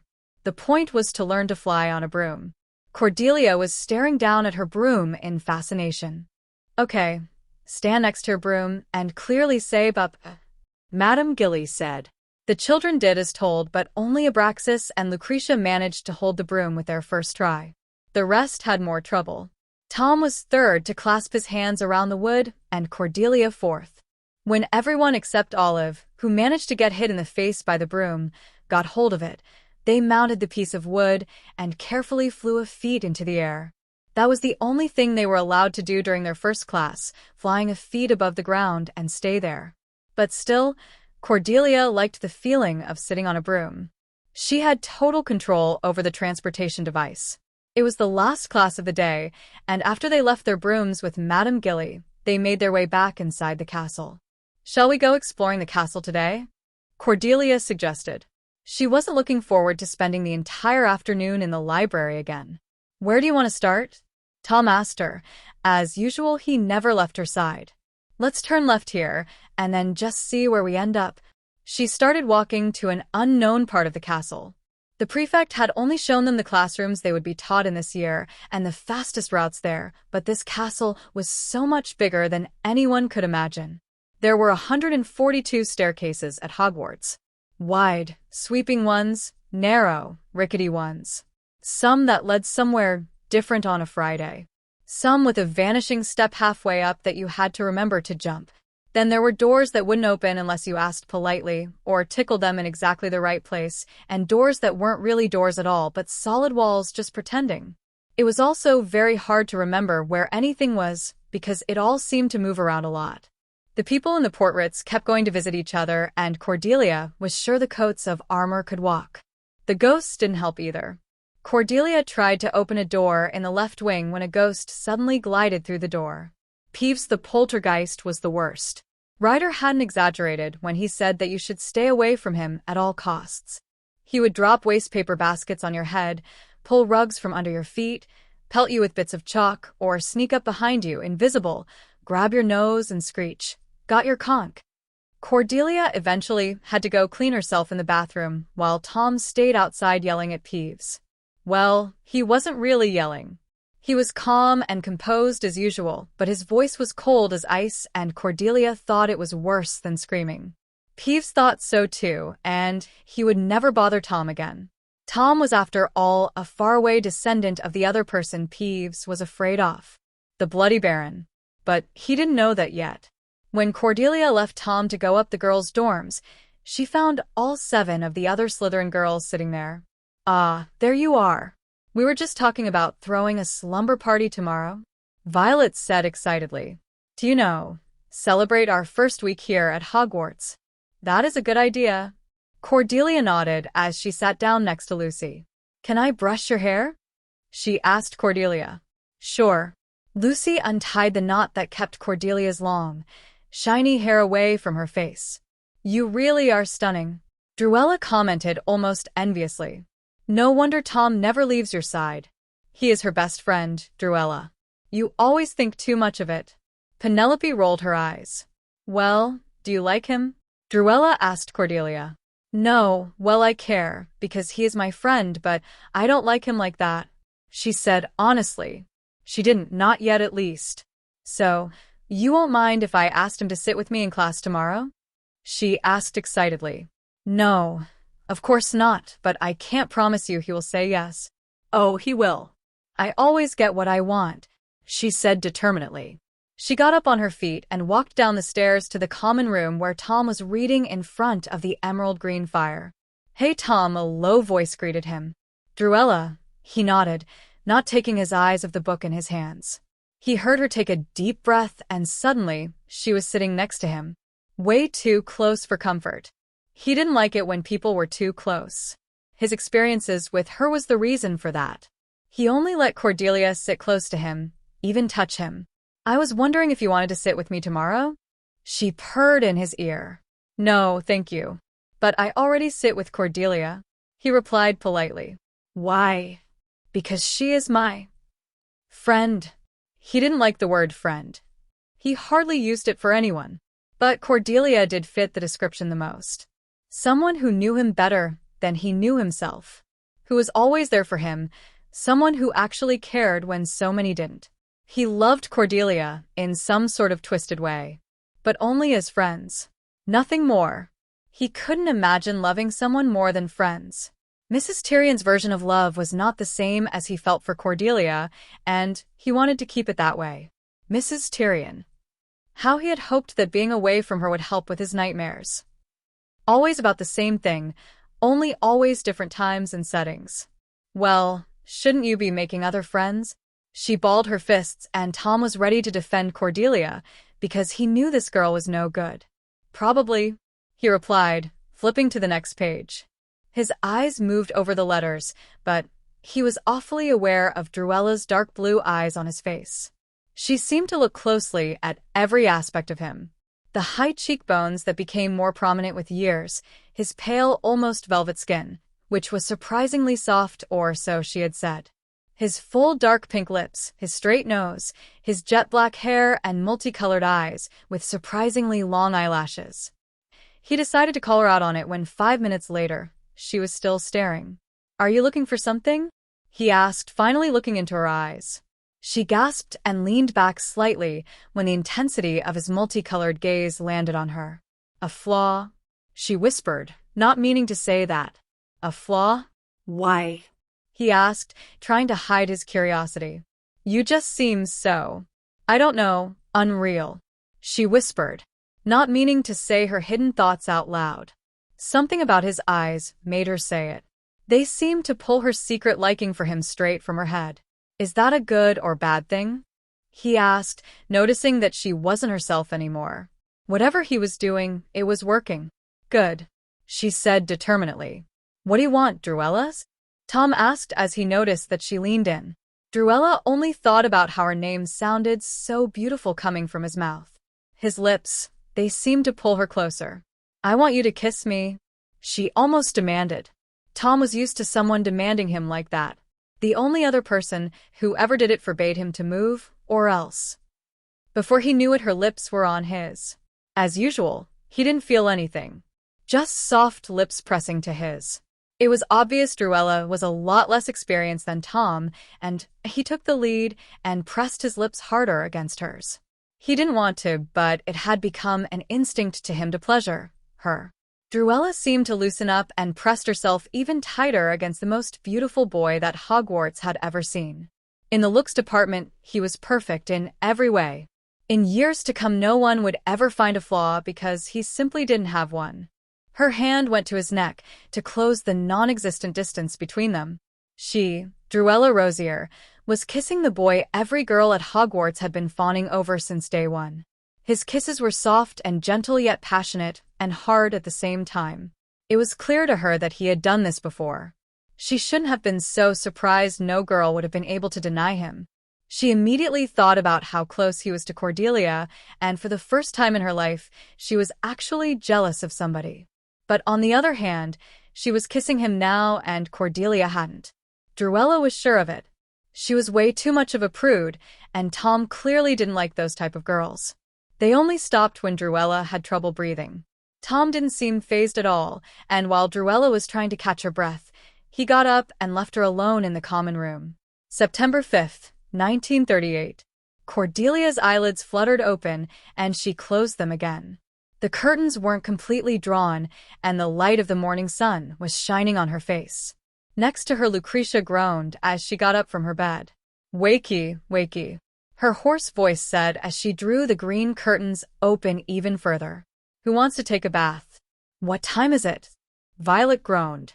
6:30, Walburga said as she got out of the bathroom, her wet hair in a towel. If no one else takes a shower, I want to, Cordelia said as she got up and started gathering her stuff. You'll never believe what Druella just told us. Olive bursted through the door and started jumping on the bed. Olive, you weren't supposed to hear it, and now you're telling others? Penelope's angry face entered after her. It doesn't matter, Druella said happily as she walked in dreamily and fell down on Cordelia's bed. He is so perfect. It was my first kiss, but… What? They yelled. When did that happen? Violet jumped next to Druella on the bed. Yesterday, when I was going to ask Tom to sit with me today. Cordelia looked up. You kissed Tom? My Tom. She knew how possessive that sounded, but she didn't care. Well, since he kissed me, my Tom now, she said with the intention to hurt Cordelia, which it did. The bath can wait. Tell us everything, Cordelia said. She recovered from the intentional blow quickly. Druella didn't like that at all, but it did mean there was no rivalry. She told them about how she had been staring at him and how the next moment they were kissing. I don't know what happened. I think I commanded him to kiss me, and he just did. She sighed happily. The whole room squealed except for Cordelia and Lucretia. Lucy was watching her new best friend intently. She saw that Cordelia was deep in thought. There was a little jealousy seen on her face, but most of all confusion and just a tiny bit of annoyance. Had Cordelia lied yesterday when she said that she didn't like Tom? Probably not, but she still seemed to be confused about it all. Without saying anything else, Cordelia moved to the bathroom and locked it. Except for Lucretia, no one noticed she left. Cordelia took her nightgown off and stepped out of her panties. Tom just kissed Druella like that? Why? He never showed any liking towards her. He never did. Not to anyone except her. It just didn't add up, and Cordelia was going to find out why. Chapter 10. Hogwarts Castle, Scotland. Christmas Eve, December 24th, 1938. Are you going back? Cordelia asked Tom. Today everyone would board the train to have Christmas with their families. Of course not. The idea alone was ridiculous to him. Why would he go back when this was his home? They were currently in the school's trophy room trying to find anything about a Tom Riddle. They still hadn't succeeded. Cordelia kept trying to persuade him to look for his mother, but he just wouldn't budge. She wasn't the magical one. She sighed once again. There was nothing here, and it was time Tom started realizing that. He could have been a Muggleborn for all they knew. At moments she thought that the reason he denied he could be a Muggleborn was because she was a pureblood, and he thought she shouldn't hang with Muggleborns. Muggleborns in Slytherin are very rare, but it's possible. But Cordelia didn't ignore the option that maybe, just maybe, Tom is one. He shouldn't be ashamed. She wouldn't care for him any less. Druella and Tom were now sort of dating. He doesn't say much about it, and Cordelia is sure half the things Druella tells the girls are lies. Cordelia doesn't really see Tom as the type to arrange a picnic with rose petals on the blanket at sunset. It kind of gives her the idea that Druella doesn't really like Tom, but only how he looks. Anyways, no one has ever seen them kiss in public, but according to Druella, they kiss all the time. Tom isn't exactly denying nor confirming it, so no one has any idea. Tom, why do you never tell me anything about Druella? Cordelia asked, half knowing he wouldn't really answer. Why should I? Because she is your girlfriend. Tom sighed. Just keep looking. Not until you tell me what's going on. I mean, Druella, seriously? She is everything you can't stand in a person, and yet you're dating her. I'm not talking about this with you, Cordelia. Just keep looking. He was starting to sound impatient. Tom never lost his patience. Cordelia walked over to him and stood right in front of his face. He was looking away, pretending he didn't see her standing there. She took his face between her hands. He didn't pull away, but looked her dead in the eyes. For a moment, Cordelia forgot what she wanted to say. He never had this kind of effect on her, only on others. She wondered what changed. Tom, why are you dating Druella? No lying. I'll know. He closed his eyes and shook his head, frowning slightly. When he opened his eyes again, they were almost vulnerable. She had never seen him like this. "I need her," he said with so much passion that Cordelia's heart sank. Why would she care if he liked Druella or not? For what? To forget. To forget what, Tom? He seemed to realize what he was doing and looked away. He took her hands in his and gently put them by her sides. "You won't understand," he whispered. There was an unfamiliar pain in his voice. "Try me," she challenged. "Don't you understand, Cordelia? I don't want to tell you," he snapped, and she looked down, tears filling her eyes. "Oh," she croaked. Tom immediately felt that strange feeling again, guilt. I didn't. He started but couldn't finish. He had meant it, but he felt guilty that he really couldn't tell her. He told her everything. But this was his secret. No one could ever know. He did it to protect her. She could never know the real reason. Never. She would be disgusted with him. That much he knew. "I'm sorry," he apologized. But it wasn't just because of this. It was because of all the things that he had said and that she didn't know. Did Tom Riddle just apologize? Cordelia scoffed. "You know, Tom, you're starting to become more cryptic than you've ever been. You're hiding things from me. Big things. Just tell me," she begged him. "I can't." His voice sounded broken. She needed to understand. He couldn't tell her. "Please don't make me." It was his turn to beg. "Tom." She breathed his name. "Do you like her?" Of course not. Why would he like that woman? He despised her. Oh, wait, she was talking about Rosier. Air. That isn't a good answer, Tom. You don't like her. I know you don't. You can't keep playing her. She may look confident, but she is very fragile. He knew someone else who is very fragile. The only person that could be the death of him. The only person he cared about. Why would he think, even consider, Druella's feelings when he did it for her? Cordelia was too thin. Always has been, and there was nothing he could do about it. She gave her less food than the others, just to trigger him into doing things he didn't want to do. She needed him. Both of them needed him. Both in different ways, and he could only help one. New Year's Eve, December 31st, 1938. Happy birthday, Tom. Not so loud, he hissed. He didn't like birthdays. They never celebrated it at the orphanage, and the reminder of him aging wasn't pleasant either. Cordelia rolled her eyes. I've got you a present. I hope you like it. She had been wondering what to give him. Before, when they had no money, she just made him a drawing or a poem. This year she could afford it all, but she still wanted it to mean something. A diary? He asked as he held up the black leather-bound book. Yes, I have one too, and I think you like writing down things. Just trust your thoughts to the pages, and you won't have as many in your head. It eases your mind, she said. Thank you, Cordelia. He didn't show much emotion in his face or voice, but his eyes showed enough. Open it. I thought I'd get you started. She smiled shyly. Dear Tom, I know you've never liked birthdays, but I'm going to keep celebrating them for you. I know you have a lot on your mind lately, and I realize that you can't tell me them anymore. It was hard at first, but I'm starting to understand. I'm still not liking it, but at least with this you can tell them somehow. It's enchanted. No one can read it except you, not even me. Only if you agree to show them will the letters appear on the pages. I know I don't say it often, but you're my best friend, Tom, and it kills me to see like this. Something is bothering you, and I would give everything to make it go away. Because I know you, and I know that if something is bothering you, it's big. Just know that I'll always be here for you. Make the right choices. I know somewhere deep down you know what to do, or what you want to do. I love you, Tom. You're my best friend, and I'll always care. I thought I should say that again, just to be sure you know. Love. Cordelia. Tom was silent for a moment. This girl really was far too good for him. You like it? She asked nervously.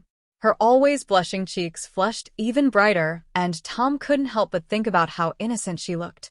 I like it. His voice was soft, and his throat tightened uncomfortably. Well, let's go down for breakfast, Cordelia said awkwardly. He let her drag him out of the common room. He was just happy she was holding his hand, and would never let go.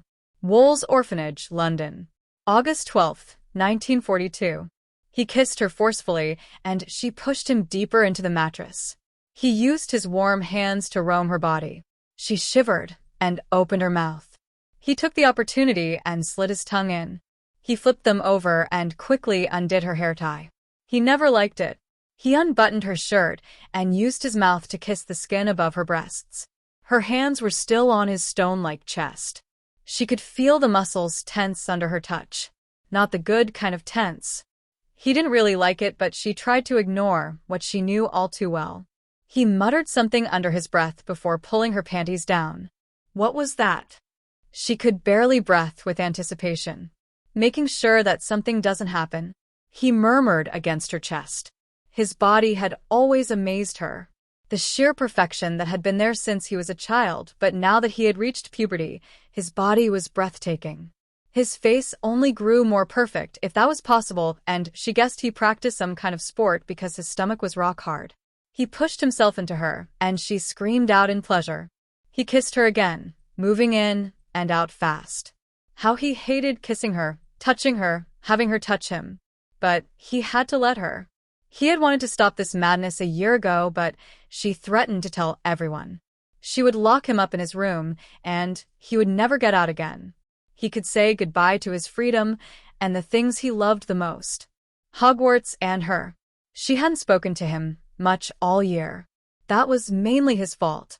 Not that he didn't want to speak to her. Oh no, speaking to her was the only thing he liked about people. But he couldn't drag her any farther into this mess. She had a future, and he needed to stop seeing her that way. She didn't need him. She was better off without him. He liked her. Oh, how he loved her. He only realized when he was 13, but what could he do? He couldn't risk their friendship. Not back then, he couldn't.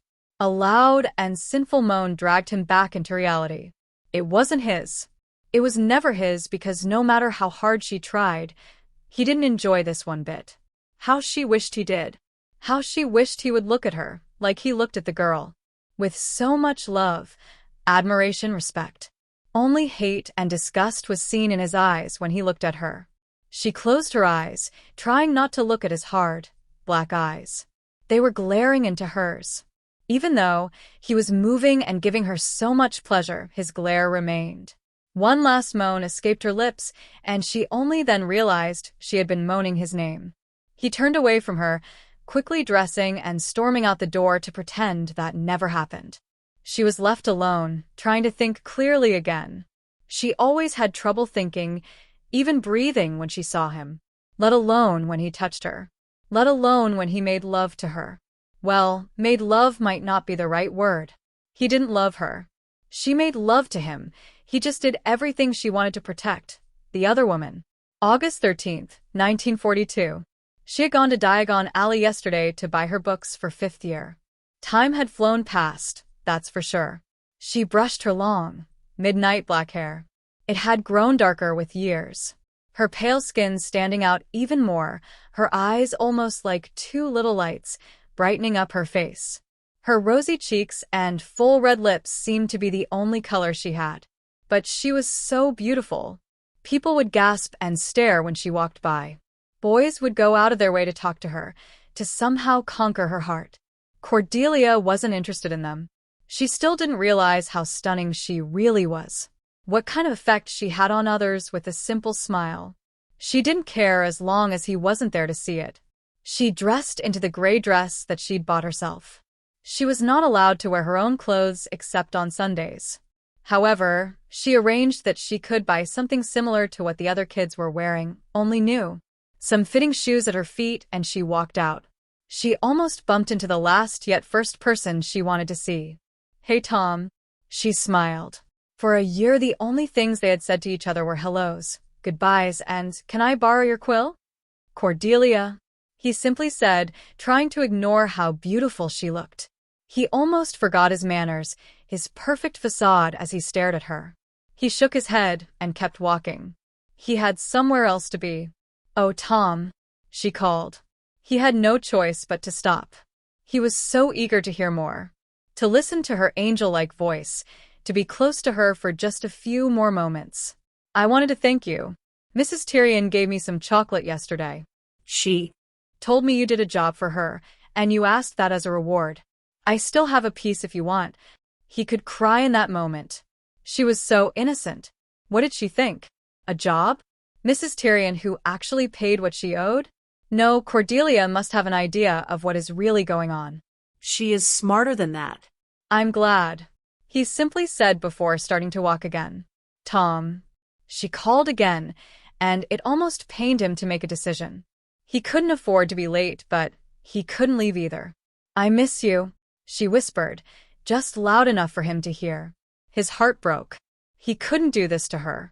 He was trying to do the right thing, but how can the right thing hurt so much? I miss you too, he whispered, not turning around to see her reaction as he stalked towards Mrs. Tyrion's office. Again. He missed her too? Then why was he ignoring her? What had she done wrong? He obviously still cared. He was giving her a heart and headache. Stupid boys. She was thinking about going into the nunnery, like Mrs. Cole was promoting. Then she never had to deal with obnoxious, indecisive, mysterious, good-looking boys again. Speaking of obnoxious. Hey, Cor. An arm wrapped itself around her neck. Get lost, Billy. She pushed his arm away and stomped angrily toward the living room. Now that she was older and used to healthy children, the people in the orphanage looked worse than ever. Food was scarce, and the Second World War was raging on. They were building a bomb shelter at the back of the orphanage. It wasn't big enough. Not all children would fit. Cordelia was praying for the first time in her life, really praying that no bombs would be dropped here in London. She and Tom would be able to stay alive, but they could only do so much. Everyone was scared, and there simply wasn't much to distract them. She had to throw a tantrum to be able to visit Diagon Alley alone. They wouldn't let her leave. They meant well, Cordelia knew that. They only wanted to protect her. But how she wished every single day that she had a family, a place to stay, food. The weird noise was heard again. No one knew where it came from. It sounded like, no, that couldn't be it. Everyone was in here, and they were much too prude for that. The sound rang through the orphanage again, but no other kid paid it mind. They were all saving their energy, sitting close to each other on the ground. Cordelia was done. She had heard the sound almost every day now, and she knew Tom had something to do with it. He always disappeared. She was too familiar with the noise. She often wasn't able to get into her own dorm because either Druella or Violet was making that exact sound. And Tom always was in there with them. Cordelia wasn't stupid. She knew exactly who Tom was and what he did to girls. He had no respect for them whatsoever. But they didn't seem to mind. He used them, made them cry, but they forgave him easy enough, and he did it all over again. Maybe Cordelia should really consider becoming a nun. She walked through the empty corridors and followed the noise to the matron's private area. There it was. The sound was coming from Mrs. Tyrion? Chapter 11. What should she do? Leave. She should leave right now. But that is when the sound stopped and someone moved inside the office. A few seconds later, the door was thrown open, and a half-naked Tom almost ran into Cordelia. His eyes turned wide as he noticed, and he quickly buttoned his shirt all the way up. He knew it was too late. She was going to figure it out. Cordelia opened and closed her mouth, not knowing what to say. She eventually closed her mouth again and seemed to think deeply. How long?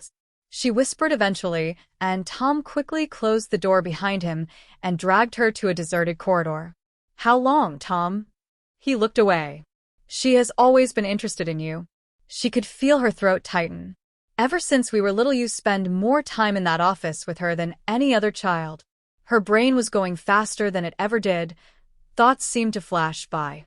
Tom still didn't say anything, his face blank, emotionless. She couldn't read it. She couldn't read him anymore. She was losing him.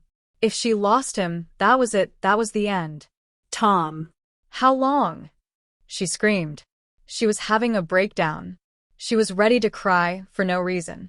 Since I was 7, he whispered. Why do you let her? What else am I supposed to do? At first I had no idea what she was doing to me. How could I? Muggles don't speak of it. And then, the year before we went to Hogwarts. When they locked me in my room, and she was the only one, I knew something was off. That it wasn't normal, but I still didn't know what. When I finally did, she threatened to stop giving you food, to kick you out. You had nowhere to go, Cordelia. What was I supposed to do? He searched her face, the disgust clear in her beautiful eyes. You let her do that to you, because you were worried about me? At first, yes. But since this year, when everything became more, she was going to lock me up. She was going to prevent me from going back. What are you thinking about? Please tell me, he begged. What was she thinking about? A million thoughts ran through her head. 1,000 memories were getting clearer. How could she not see what was happening? It was so obvious. He had no respect whatsoever for how a girl feels. Why? Because he never got the same respect. He was an insecure, lonely orphan. He had no one. His mother died. His father was nowhere to be found, and nobody ever loved him. Well, nobody except her. She loved him. She always had. He wasn't alone. She was there. Tom. She breathed. Her voice was so soft, so melodic. He still couldn't believe that she was talking to him. Someone as good, as pure as she should stay far away from someone like him. He wasn't the same boy anymore. He wasn't innocent. He was vindictive, bossy, hard, and often cruel. His knights could vouch for that. And this year would be so different. He finally knew who he was, which blood ran through his veins. Why he was special. He was the last heir of Salazar Slytherin. His filthy mother was a witch. She could have saved herself, but her broken heart prevented her from doing so. She chose death instead of her son. Love was weakness. He loved Cordelia, but he could never admit to it. He knew that now. She shouldn't even be here talking to him. He would ruin her. He had to let go. Not only her, but everyone else as well. He had to let go of his humanity, his conscience, his feelings. Only then could he truly live. He would become powerful. People would bow down when he entered. He would be invincible, immortal, soulless. And she had to be far away from him when that happened. Flashback. Do you like annoying me, Hunter? Always, Nottingham. He smirked at the beautiful 17-year-old girl in front of him. Her dark hair was pulled back in a messy bun. I don't have time for this. She threw her hands in the air and her cheeks grew red in anger. Go back to your little Durmstrang friends, Hunter, and leave me alone. You know you love me. He gave her a wink before turning around and disapparating. He still likes you. Irma laughed. He does not, Zarya said exasperatedly. Leave it alone, Irma. Let's just go find Merope. Marvolo is going out of his mind, and I bet she's staring at that Riddle boy again, Natasha said in a slight Bulgarian accent, rolling her green eyes. Like she could ever have him. She scoffed. He's a muggle. She's a witch, and not a very pretty one at that. Nat, don't let Marvolo hear that. He may agree with you on his daughter, but they are still very dangerous, and I doubt Marvolo likes it if someone beneath them called a Slytherin descendant ugly. Oh, please, Zarya. Your family has been Slytherins since the beginning. Marvolo didn't even go to Hogwarts, and neither did his children. Well, I may hope not. Morphin is crazy. Those snakes he spikes on their front door. It freaks me out. I wouldn't want him anywhere near me when I sleep. All those generations of inbreeding has taken its toll on their mental illnesses. Can you imagine? That from the day you're born, it's already sure you will marry your sibling just to keep Slytherin's noble blood running through your children's veins. Zarya shuddered at the thought. There she is. Irma pointed at Merope. She was wishfully staring at the Riddle mansion. Seriously, something is wrong with her. She's obsessed. I agree. Natasha nodded. Zarya walked forwards and ignored the two girls behind her as she called for Merope. Mare, what are you doing? Merope turned around, one of her eyes looking at Zarya, the other still looking at the house. Those eyes had always creeped Zarya out, but her family forced her to associate with Merope and Morphin because of their heritage. Merope, your father's looking for you. If he finds out you were here, he wants Merope, she said suddenly, nodding vigorously. Tom wants Merope. Merope is sure that if Merope's father would let Merope talk to him. No, Merope. He doesn't want you. He doesn't even know you. Natasha rolled her eyes. She had never really liked Merope. Natasha had never really liked anyone except Irma and Zarya. She wasn't very friendly. He thinks you're that weirdo from the other side of town. Don't even deny it. Not now. Zarya snapped. She turned back go Merope, approaching her like Merope was a scared little baby looking for her mother. Merope, you need to go home. You need to go home right now. Your father is angry. Father is always angry. Father hates Merope. Father thinks Merope is a squib. But Merope knows magic. Yes, Merope knows magic. Zarya sighed, carefully leading Merope away. She was talking to herself again, her hands rubbing over arms where Zarya could see a lot of cuts in the skin. Merope had bruises around her neck where either Morphin or Marvolo had tried to choke her. Can we please leave now before I have to prevent your father from killing you, again? Zarya begged. Merope shook her hand. Merope wants to stay. Merope doesn't care about father. Father can wait. Merope loves Tom Riddle. Yes, Merope loves Tom Riddle. Zarya agreed with her. She gave Natasha and Irma a look. Merope, we need to get you home. Does father want Merope home? Yes, your father wants you home. Zarya nodded. Natasha rolled her eyes. Zarya? Irma suddenly hissed. Morphin. She pointed at a boy in the distance, holding a knife as he looked around with his crazy eyes. Zarya cursed. She pushed Merope in some bushes and jumped in after her to keep her there while Natasha and Irma stayed to face Morphin. Where is she? He said loudly, pointing the knife at the two girls. Who are you talking about? Irma pretended to be confused. Where's who? That filthy squib. He growled, his crazy eyes staring wildly in two different directions. That dishonor to our family name? I thought you were the black sheep, Morphin. I never knew you were actually a girl. Explains why you're so angry with Merope about Tom. I mean, no girl is insensitive to his good looks. You're jealous, Natasha said nervously. You filthy little M. Her blood is pure, Morphin, and you know it. Now why don't you put that knife away before you hurt someone? Irma pushed the point of the sharp knife away from Natasha's throat with her finger. And no, we haven't seen your sister. Why don't you try Zarya's house? Zarya? Morphin's lips immediately pulled into an ugly smile. Yes, I'll go find Zarya. He nodded. Everyone knew that Morphin had a thing for Zarya. He had liked her since she was 11 years old. It only got worse when she poisoned him when he tried to kiss her. Instead of getting angry, he was just impressed, and he followed Zarya around all summer until she went back go Hogwarts. Morphin walked away with a dreamy look on his face. When he was far enough away, Irma and Natasha bursted out laughing. Ooh, looks like Atlas Hunter has some competition, Zarya. Irma teased. Oh, would you leave it alone? Atlas does not like me. Besides, he's engaged to that black girl. That's only because your parents didn't want you to marry someone you don't love. The Hunters have wanted Atlas to marry you since birth, but your parents love you too much and said no to an arranged marriage. Why don't you just admit you like Atlas and be done with it? Whatever. Zarya waved her hand in annoyance. Merope, let's go before your brother comes back and finds you here. Well. Who's this? A low voice interrupted Zarya. The four girls turned around. There stood Tom Riddle in all his glory, wearing an expensive muggle suit.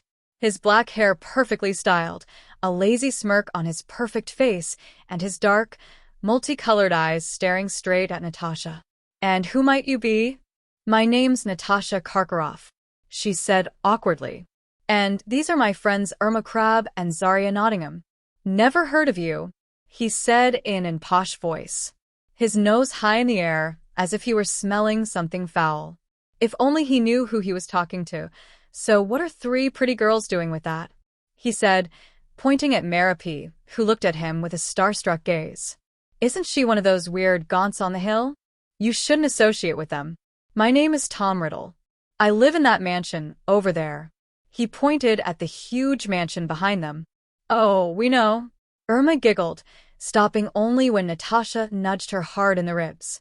Our families are friends with the Gaunts and Merope, Got lost, so we were just bringing her back home. Tom eyed Merope. Is she retarded?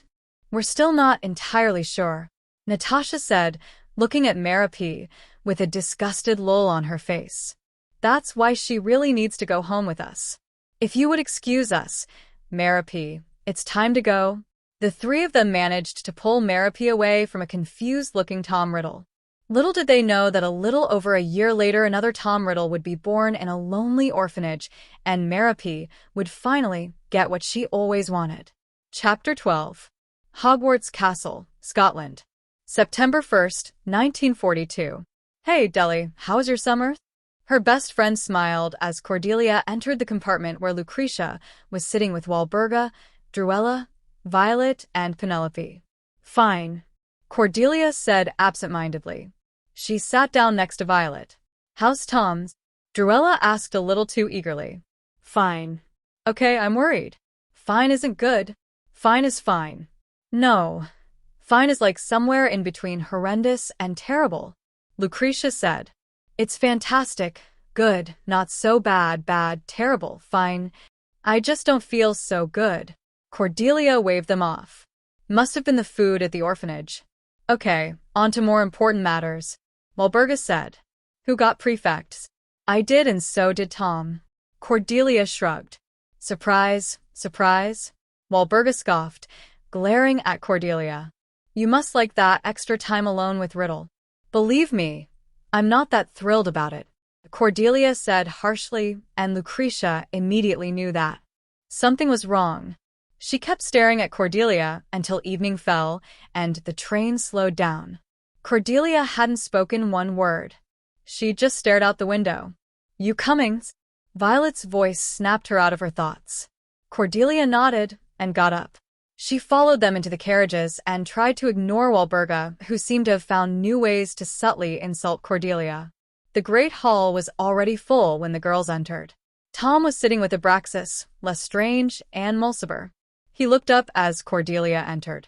He hadn't spoken to her since she caught him and Mrs. Tyrion, and he wasn't going to change that. It was for the better. He had big plans this year, and she shouldn't get involved. Oh, look who we have here. Olive Hornby scoffed. It's pathetic, little Myrtle. Myrtle was a third-year Ravenclaw. The girl had the worst luck when it came to the looks department. She was a squat girl with dark, lank hair with a fringe, pimples, and thick glasses. Myrtle hardly ever smiled and easily started crying or yelling at people. It was also a known fact Myrtle often spied on boys in some kind of desperate attempt to make them notice her. Olive, not now. Cordelia pulled her with them and sat down at the Slytherin table. Cordelia didn't even notice the sorting happening, and she simply stared at her plate as the feast started. Tom wasn't the only one who figured things out about his past. So did Cordelia. But in her case, they weren't all good. The reason her mother died, for example. It was so simple, it had been there all along. If Cordelia had just seen it before it was too late. Before she herself made the same mistake. The only thing she could do now was keep away from the others. To not let them hurt her in all the ways one human can hurt another. And most of all, she had to stay away from him, because if anyone was capable of hurting her very soul, it was Tom Marvolo Riddle. He couldn't know. He was going down, but she definitely wasn't helping him on his way to hell if it even existed. If he could even go there after what he was planning on doing. He wouldn't have enough of a soul left to go to hell. He would be ripped apart. Never again, just one person. A soul for a soul. It was as simple as that. He got what he had always wanted. Power, knowledge, and immortality. All he needed to do was forget the bigger picture. Forget why he wanted those things in the first place. For her. Because he would only be able to get those things if he sacrificed her. January 28th, 1943. Happy birthday was the first and only thing Cordelia had said to him in months. 2 words which meant nothing to him. He didn't want to grow older. That was the whole point. And she knew that. He saw it in her eyes when she said it.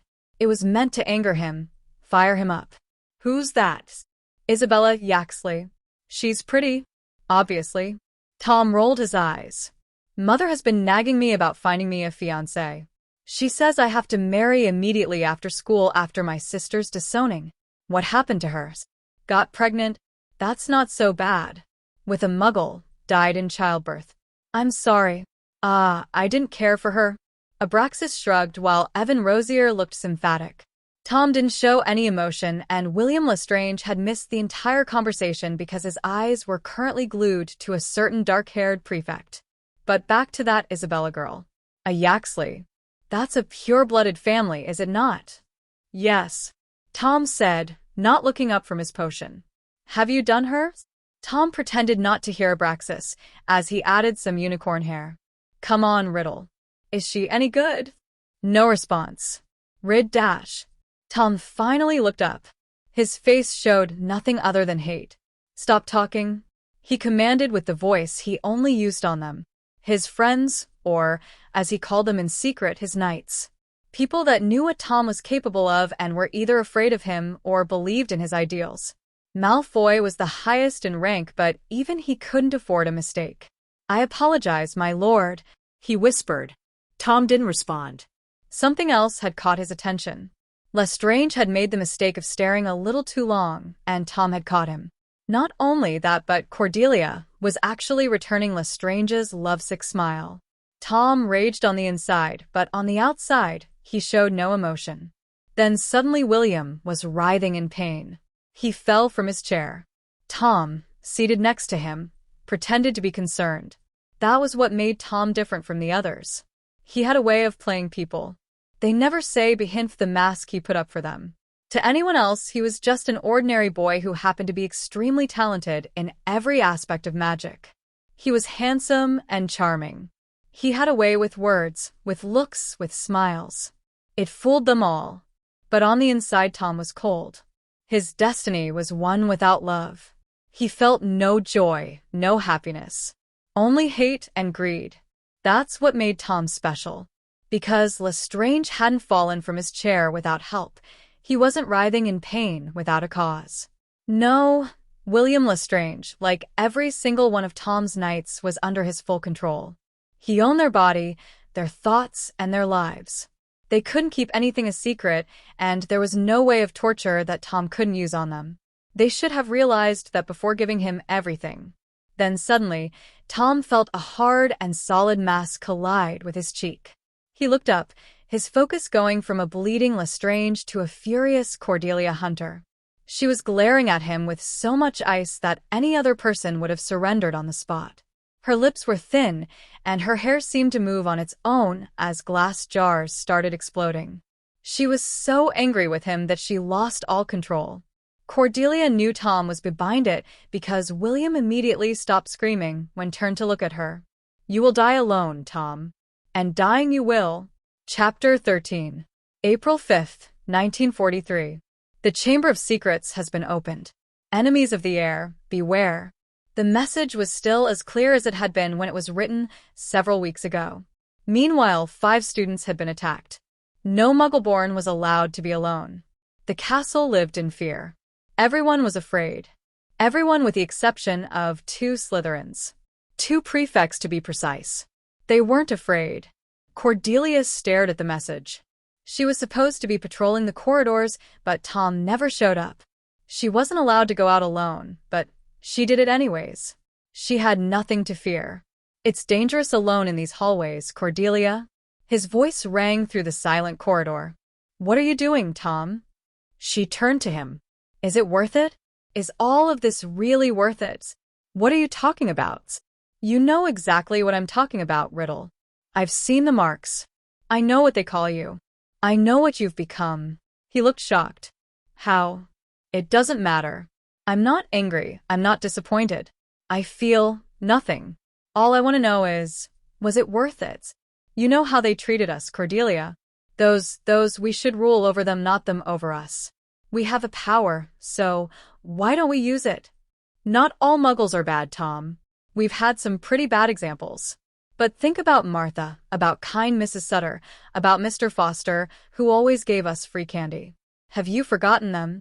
They are weak. Mrs. Sutter is dead.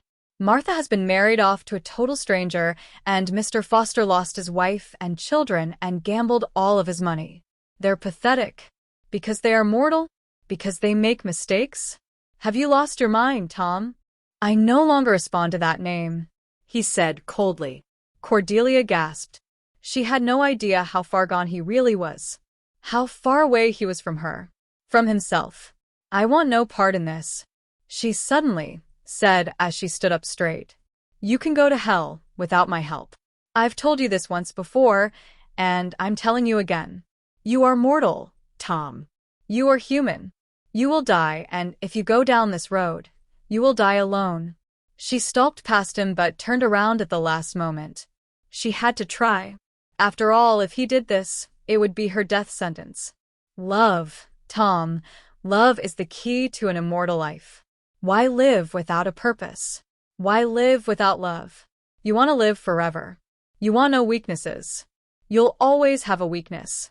Your weakness is love. You'll be miserable. You'll be alone. You'll be respected by some, but feared by most. You will not know happiness nor pride. You will not know anything except hunger for power and all-consuming hatred. Become Lord Voldemort, Tom. Flee from death, it won't matter. It's your ticket to hell, not power, and I do hope the devil burns all of your souls. June 13th, 1943. Olive, stop it. Lucretia hissed as Olive was once again picking on Myrtle Warren. Olive smiled nastily and continued to step on Myrtle's enormous glasses. No one else was paying attention to the three girls. Cordelia was writing a letter. Violet and Druella were all over Tom, who only smiled at them. A very convincing smile, but fake nonetheless. Malfoy was snogging his new girlfriend Isabella Yaxley. One hand on her waist, the other holding a wand pointed at an unsuspecting Ravenclaw. His new tattoo in clear view as his sleeves were rolled up. Olive cackled evilly as she pushed Myrtle again. She had caught Myrtle staring wishfully at Malfoy. Young Myrtle had little else on her mind but boys and the pleasure they could give her. Tom ignored Druella, who had her hand, not so discreetly, up his shirt. All of his attention was on Cordelia. Who was she writing to? Cordelia finished and neatly folded the letter and put it in her bag. She walked out of the library and entered a dark corridor, carefully avoiding Dumbledore, who was guarding the entrance. Tom got up and ran after her. There was one thing Cordelia wanted to do before she died. One thing that she wanted to experience. She pretended she didn't notice him following her to the second-floor bathrooms. She had tried love, had tried forgiveness. She had even tried compassion, but nothing. It hadn't worked. The only thing left. Lust. He wanted her. He had always wanted her. If he had ever been in love with anyone, it would have been her. She should have known. She should have known that he wanted her. That those years he had ignored her were to protect her. To not hurt her. But he loved her. And it was time she used that love. She probably shouldn't, but she was desperate, and even though she hated to admit it, she had wanted him too. All those girls he had taken to his room. She had never been one of them, and she had caught herself wishing that she was. She wanted him, at least once before she died. Because she was going to die. Her mother had taught her that. This summer she had gone out to visit her estates. The ones she was officially going to inherit when she turned 17. She had found her mother's potions room, and behind her desk, she had a vault. It had taken a few hours before Cordelia figured out how to open it, but she eventually did. In it were some extremely powerful potions that were invented by her mother. Cordelia had no use for them, but she had for the journal that was placed next to them. The first few pages had been filled with recipes of self-invented potions. But it had been the last few pages that had interested Cordelia. Her mother's diary. It was the key to everything. She threw her bag away and walked over to one of the mirrors above the sinks. She pulled the tie out of her hair and let it fall loose in dark waves. She threw her Hogwarts tie away and opened the first 2 buttons of her shirt. 3, 2, 1. Cordelia? Tom breathed. She inwardly cheered. She turned around to face him. She bit her lip in what she hoped was a seductive way. He cleared his throat. W wondering. Yes, Tom? She purred. This probably wasn't going to stop him from killing her, but she wanted this. She slowly walked over to him and placed a hand on his chest, looking up through her eyelashes. "What do you want, Tom?" she asked. He easily picked up on the double meaning. He tried to control himself. She wasn't like other girls. He wanted a future with her. Something real. But dear Lord, if she bit her lip one more time and kept looking at him like that. She slid her hand slowly down his chest. "Focus, Tom." She bit her lip again. "Oh, sweet baby Jesus." She pushed him a little backwards until he hit a stall. She reached down to open it, and he almost fell backwards as she pushed him inside. She closed it behind her. "Oh, screw it." He kissed her. He pushed her up against the door and didn't know where to put his hands first. She was just as eager as she unbuttoned his shirt.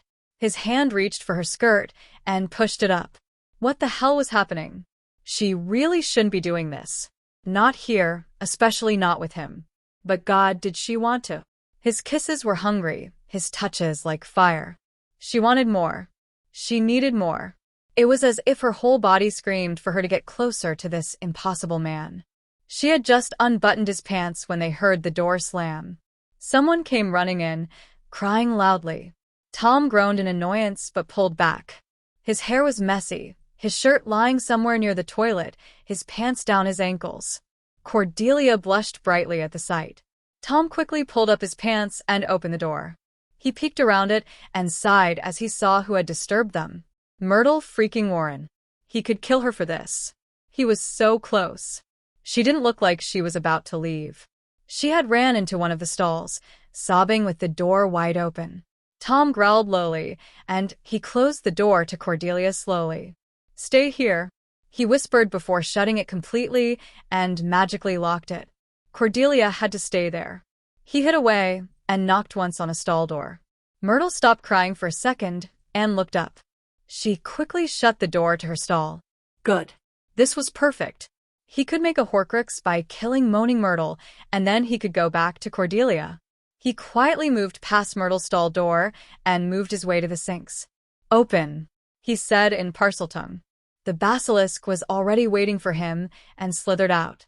Apparently Myrtle had heard Tom's voice, so she opened her stall door. "Kill." The basilisk raised his head and looked straight at Myrtle. She looked into his yellow eyes and immediately fell forwards on her face. Tom took the diary out of his bag. The diary she had given him to pour his soul into. She probably hadn't known how literal he would take that. Or perhaps she had.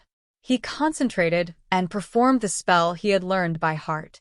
He almost let out a cry of pain. No one had told him it was going to be this painful. It felt as if he was torn in two.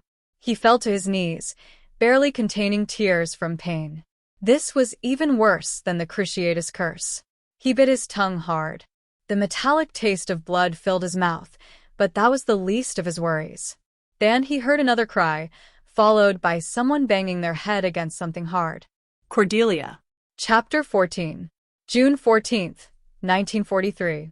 The news that the beast in the chamber had killed moaning Myrtle spread quickly.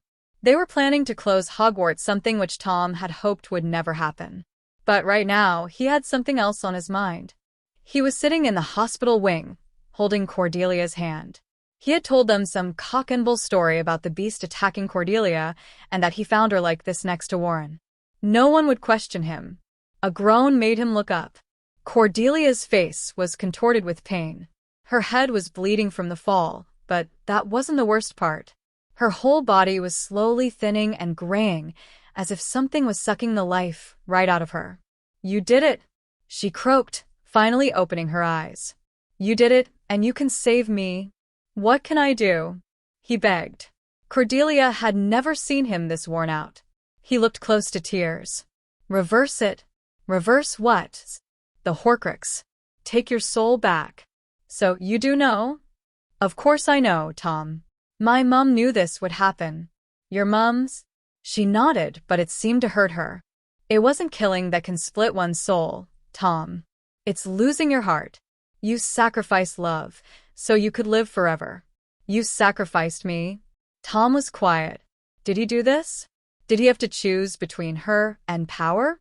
He would choose her. He would get power some other way. "You're not dying." "I won't let you," he said fiercely. She coughed. Blood poured out of her mouth, taking some of her energy with it. You don't understand. You split your soul. Some of your magic. Her voice was weak, her eyes drooping. Chose, Tom. A mortal life with me. A life full of love, happiness, and without any worries. We could move into one of my houses, marry, have children. But you will forever lose the ability to perform magic. Tom flinched away from Cordelia. What? Never perform magic? Cordelia smiled a little. That's your punishment for defying the laws of nature. But we can make it work, Tom. I promise. What are my other options? Tom's voice turned cold. There was only one thing he cared about more than Cordelia. His magic. Without it, he was like them. Like the people he had wanted to suppress. It was the only thing that made him different from Mrs. Tyrion from his father. Cordelia's smile faded, and she coughed up some more blood. She was far too thin. Your other option is letting me die.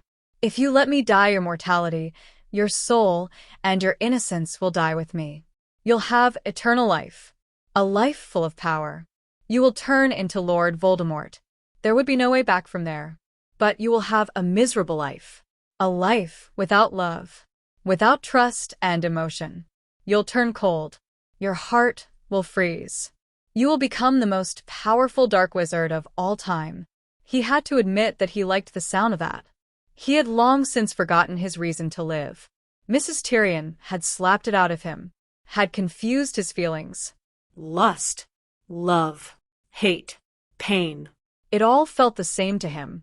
He had made his choice long ago, and Cordelia must have known that because she smiled sadly. The letter I wrote. She weakly motioned for her bag. It's for you. Read it when you are ready. Perhaps when you realize your mistake. I love you, Tom. I blame myself for what happened to you. I should have seen. I knew you had changed the day of my 11th birthday. I knew you would never be my Tom. I do hope we will see each other in the next life. You're immortal, Tom, but not undefeatable. Someday a wizard will rise who can defeat you. She may not have the same magical ability as you, but she will know the true power of love and sacrifice. Take care. He was going to let her die, and she was going to let him. She would have given him anything, and if this was what he wanted, then so be it. One tear escaped her eyes. One single tear.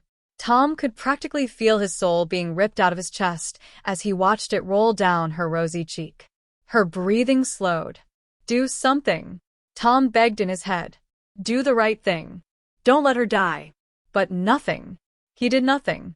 The nurse started shrieking for Tom to leave as she noticed Cordelia's last breaths. But Tom still didn't move. He held her hand as her blue eyes stared only at him. Her bright, lively eyes turned pale as the life drained out of them. The shrieks of the nurse were barely heard as Tom felt Cordelia's pulse stop. Her breathing stopped completely, and her eyes were dull. She was dead. He had killed her. He had killed Tom Riddle. He had killed his soul. July 2nd, 1945. Tom was about to step outside for the very last time. As a student, at least. He was planning on coming back as a defense against the dark arts teacher. The sun shone on his face, but he barely felt it. He barely felt anything. The letter Cordelia had written was her will. She had left her every possession to Tom, so he could use it for his future plans. But it was the last sentence that truly changed him. You were the love of my life.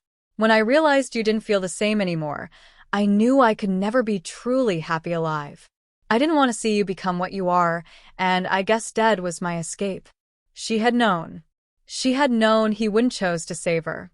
When he thought back of his childhood now, he saw nothing but pain, loneliness, and desperation. He had banned her out of his stone heart. He had completely forgotten about the way she made him feel. Because where Tom Riddle loved Cordelia Hunter, Lord Voldemort couldn't love at all. He had forgotten how to love, and no one would ever be able to teach him that again. The end. Alternate ending. Wool's Orphanage, London. I could honestly say that I missed him. I've never had feelings for a man, but then again, there was no man like him. He was as mysterious as he was open, as cold as he was passionate, and as smart as he was naive. He was like a walking, talking contradiction, but a perfect one at that. I should have never let him go all those years ago, but I couldn't let him stay either. He was always there. Always on my mind. Everything about him was like a picture burned on the inside of my eyelids. His black hair, his perfectly straight features, his pale face, his toned chest, his black eyes. No. No, they weren't black. They weren't any color. I never had been able to study them closely because he never looked at me.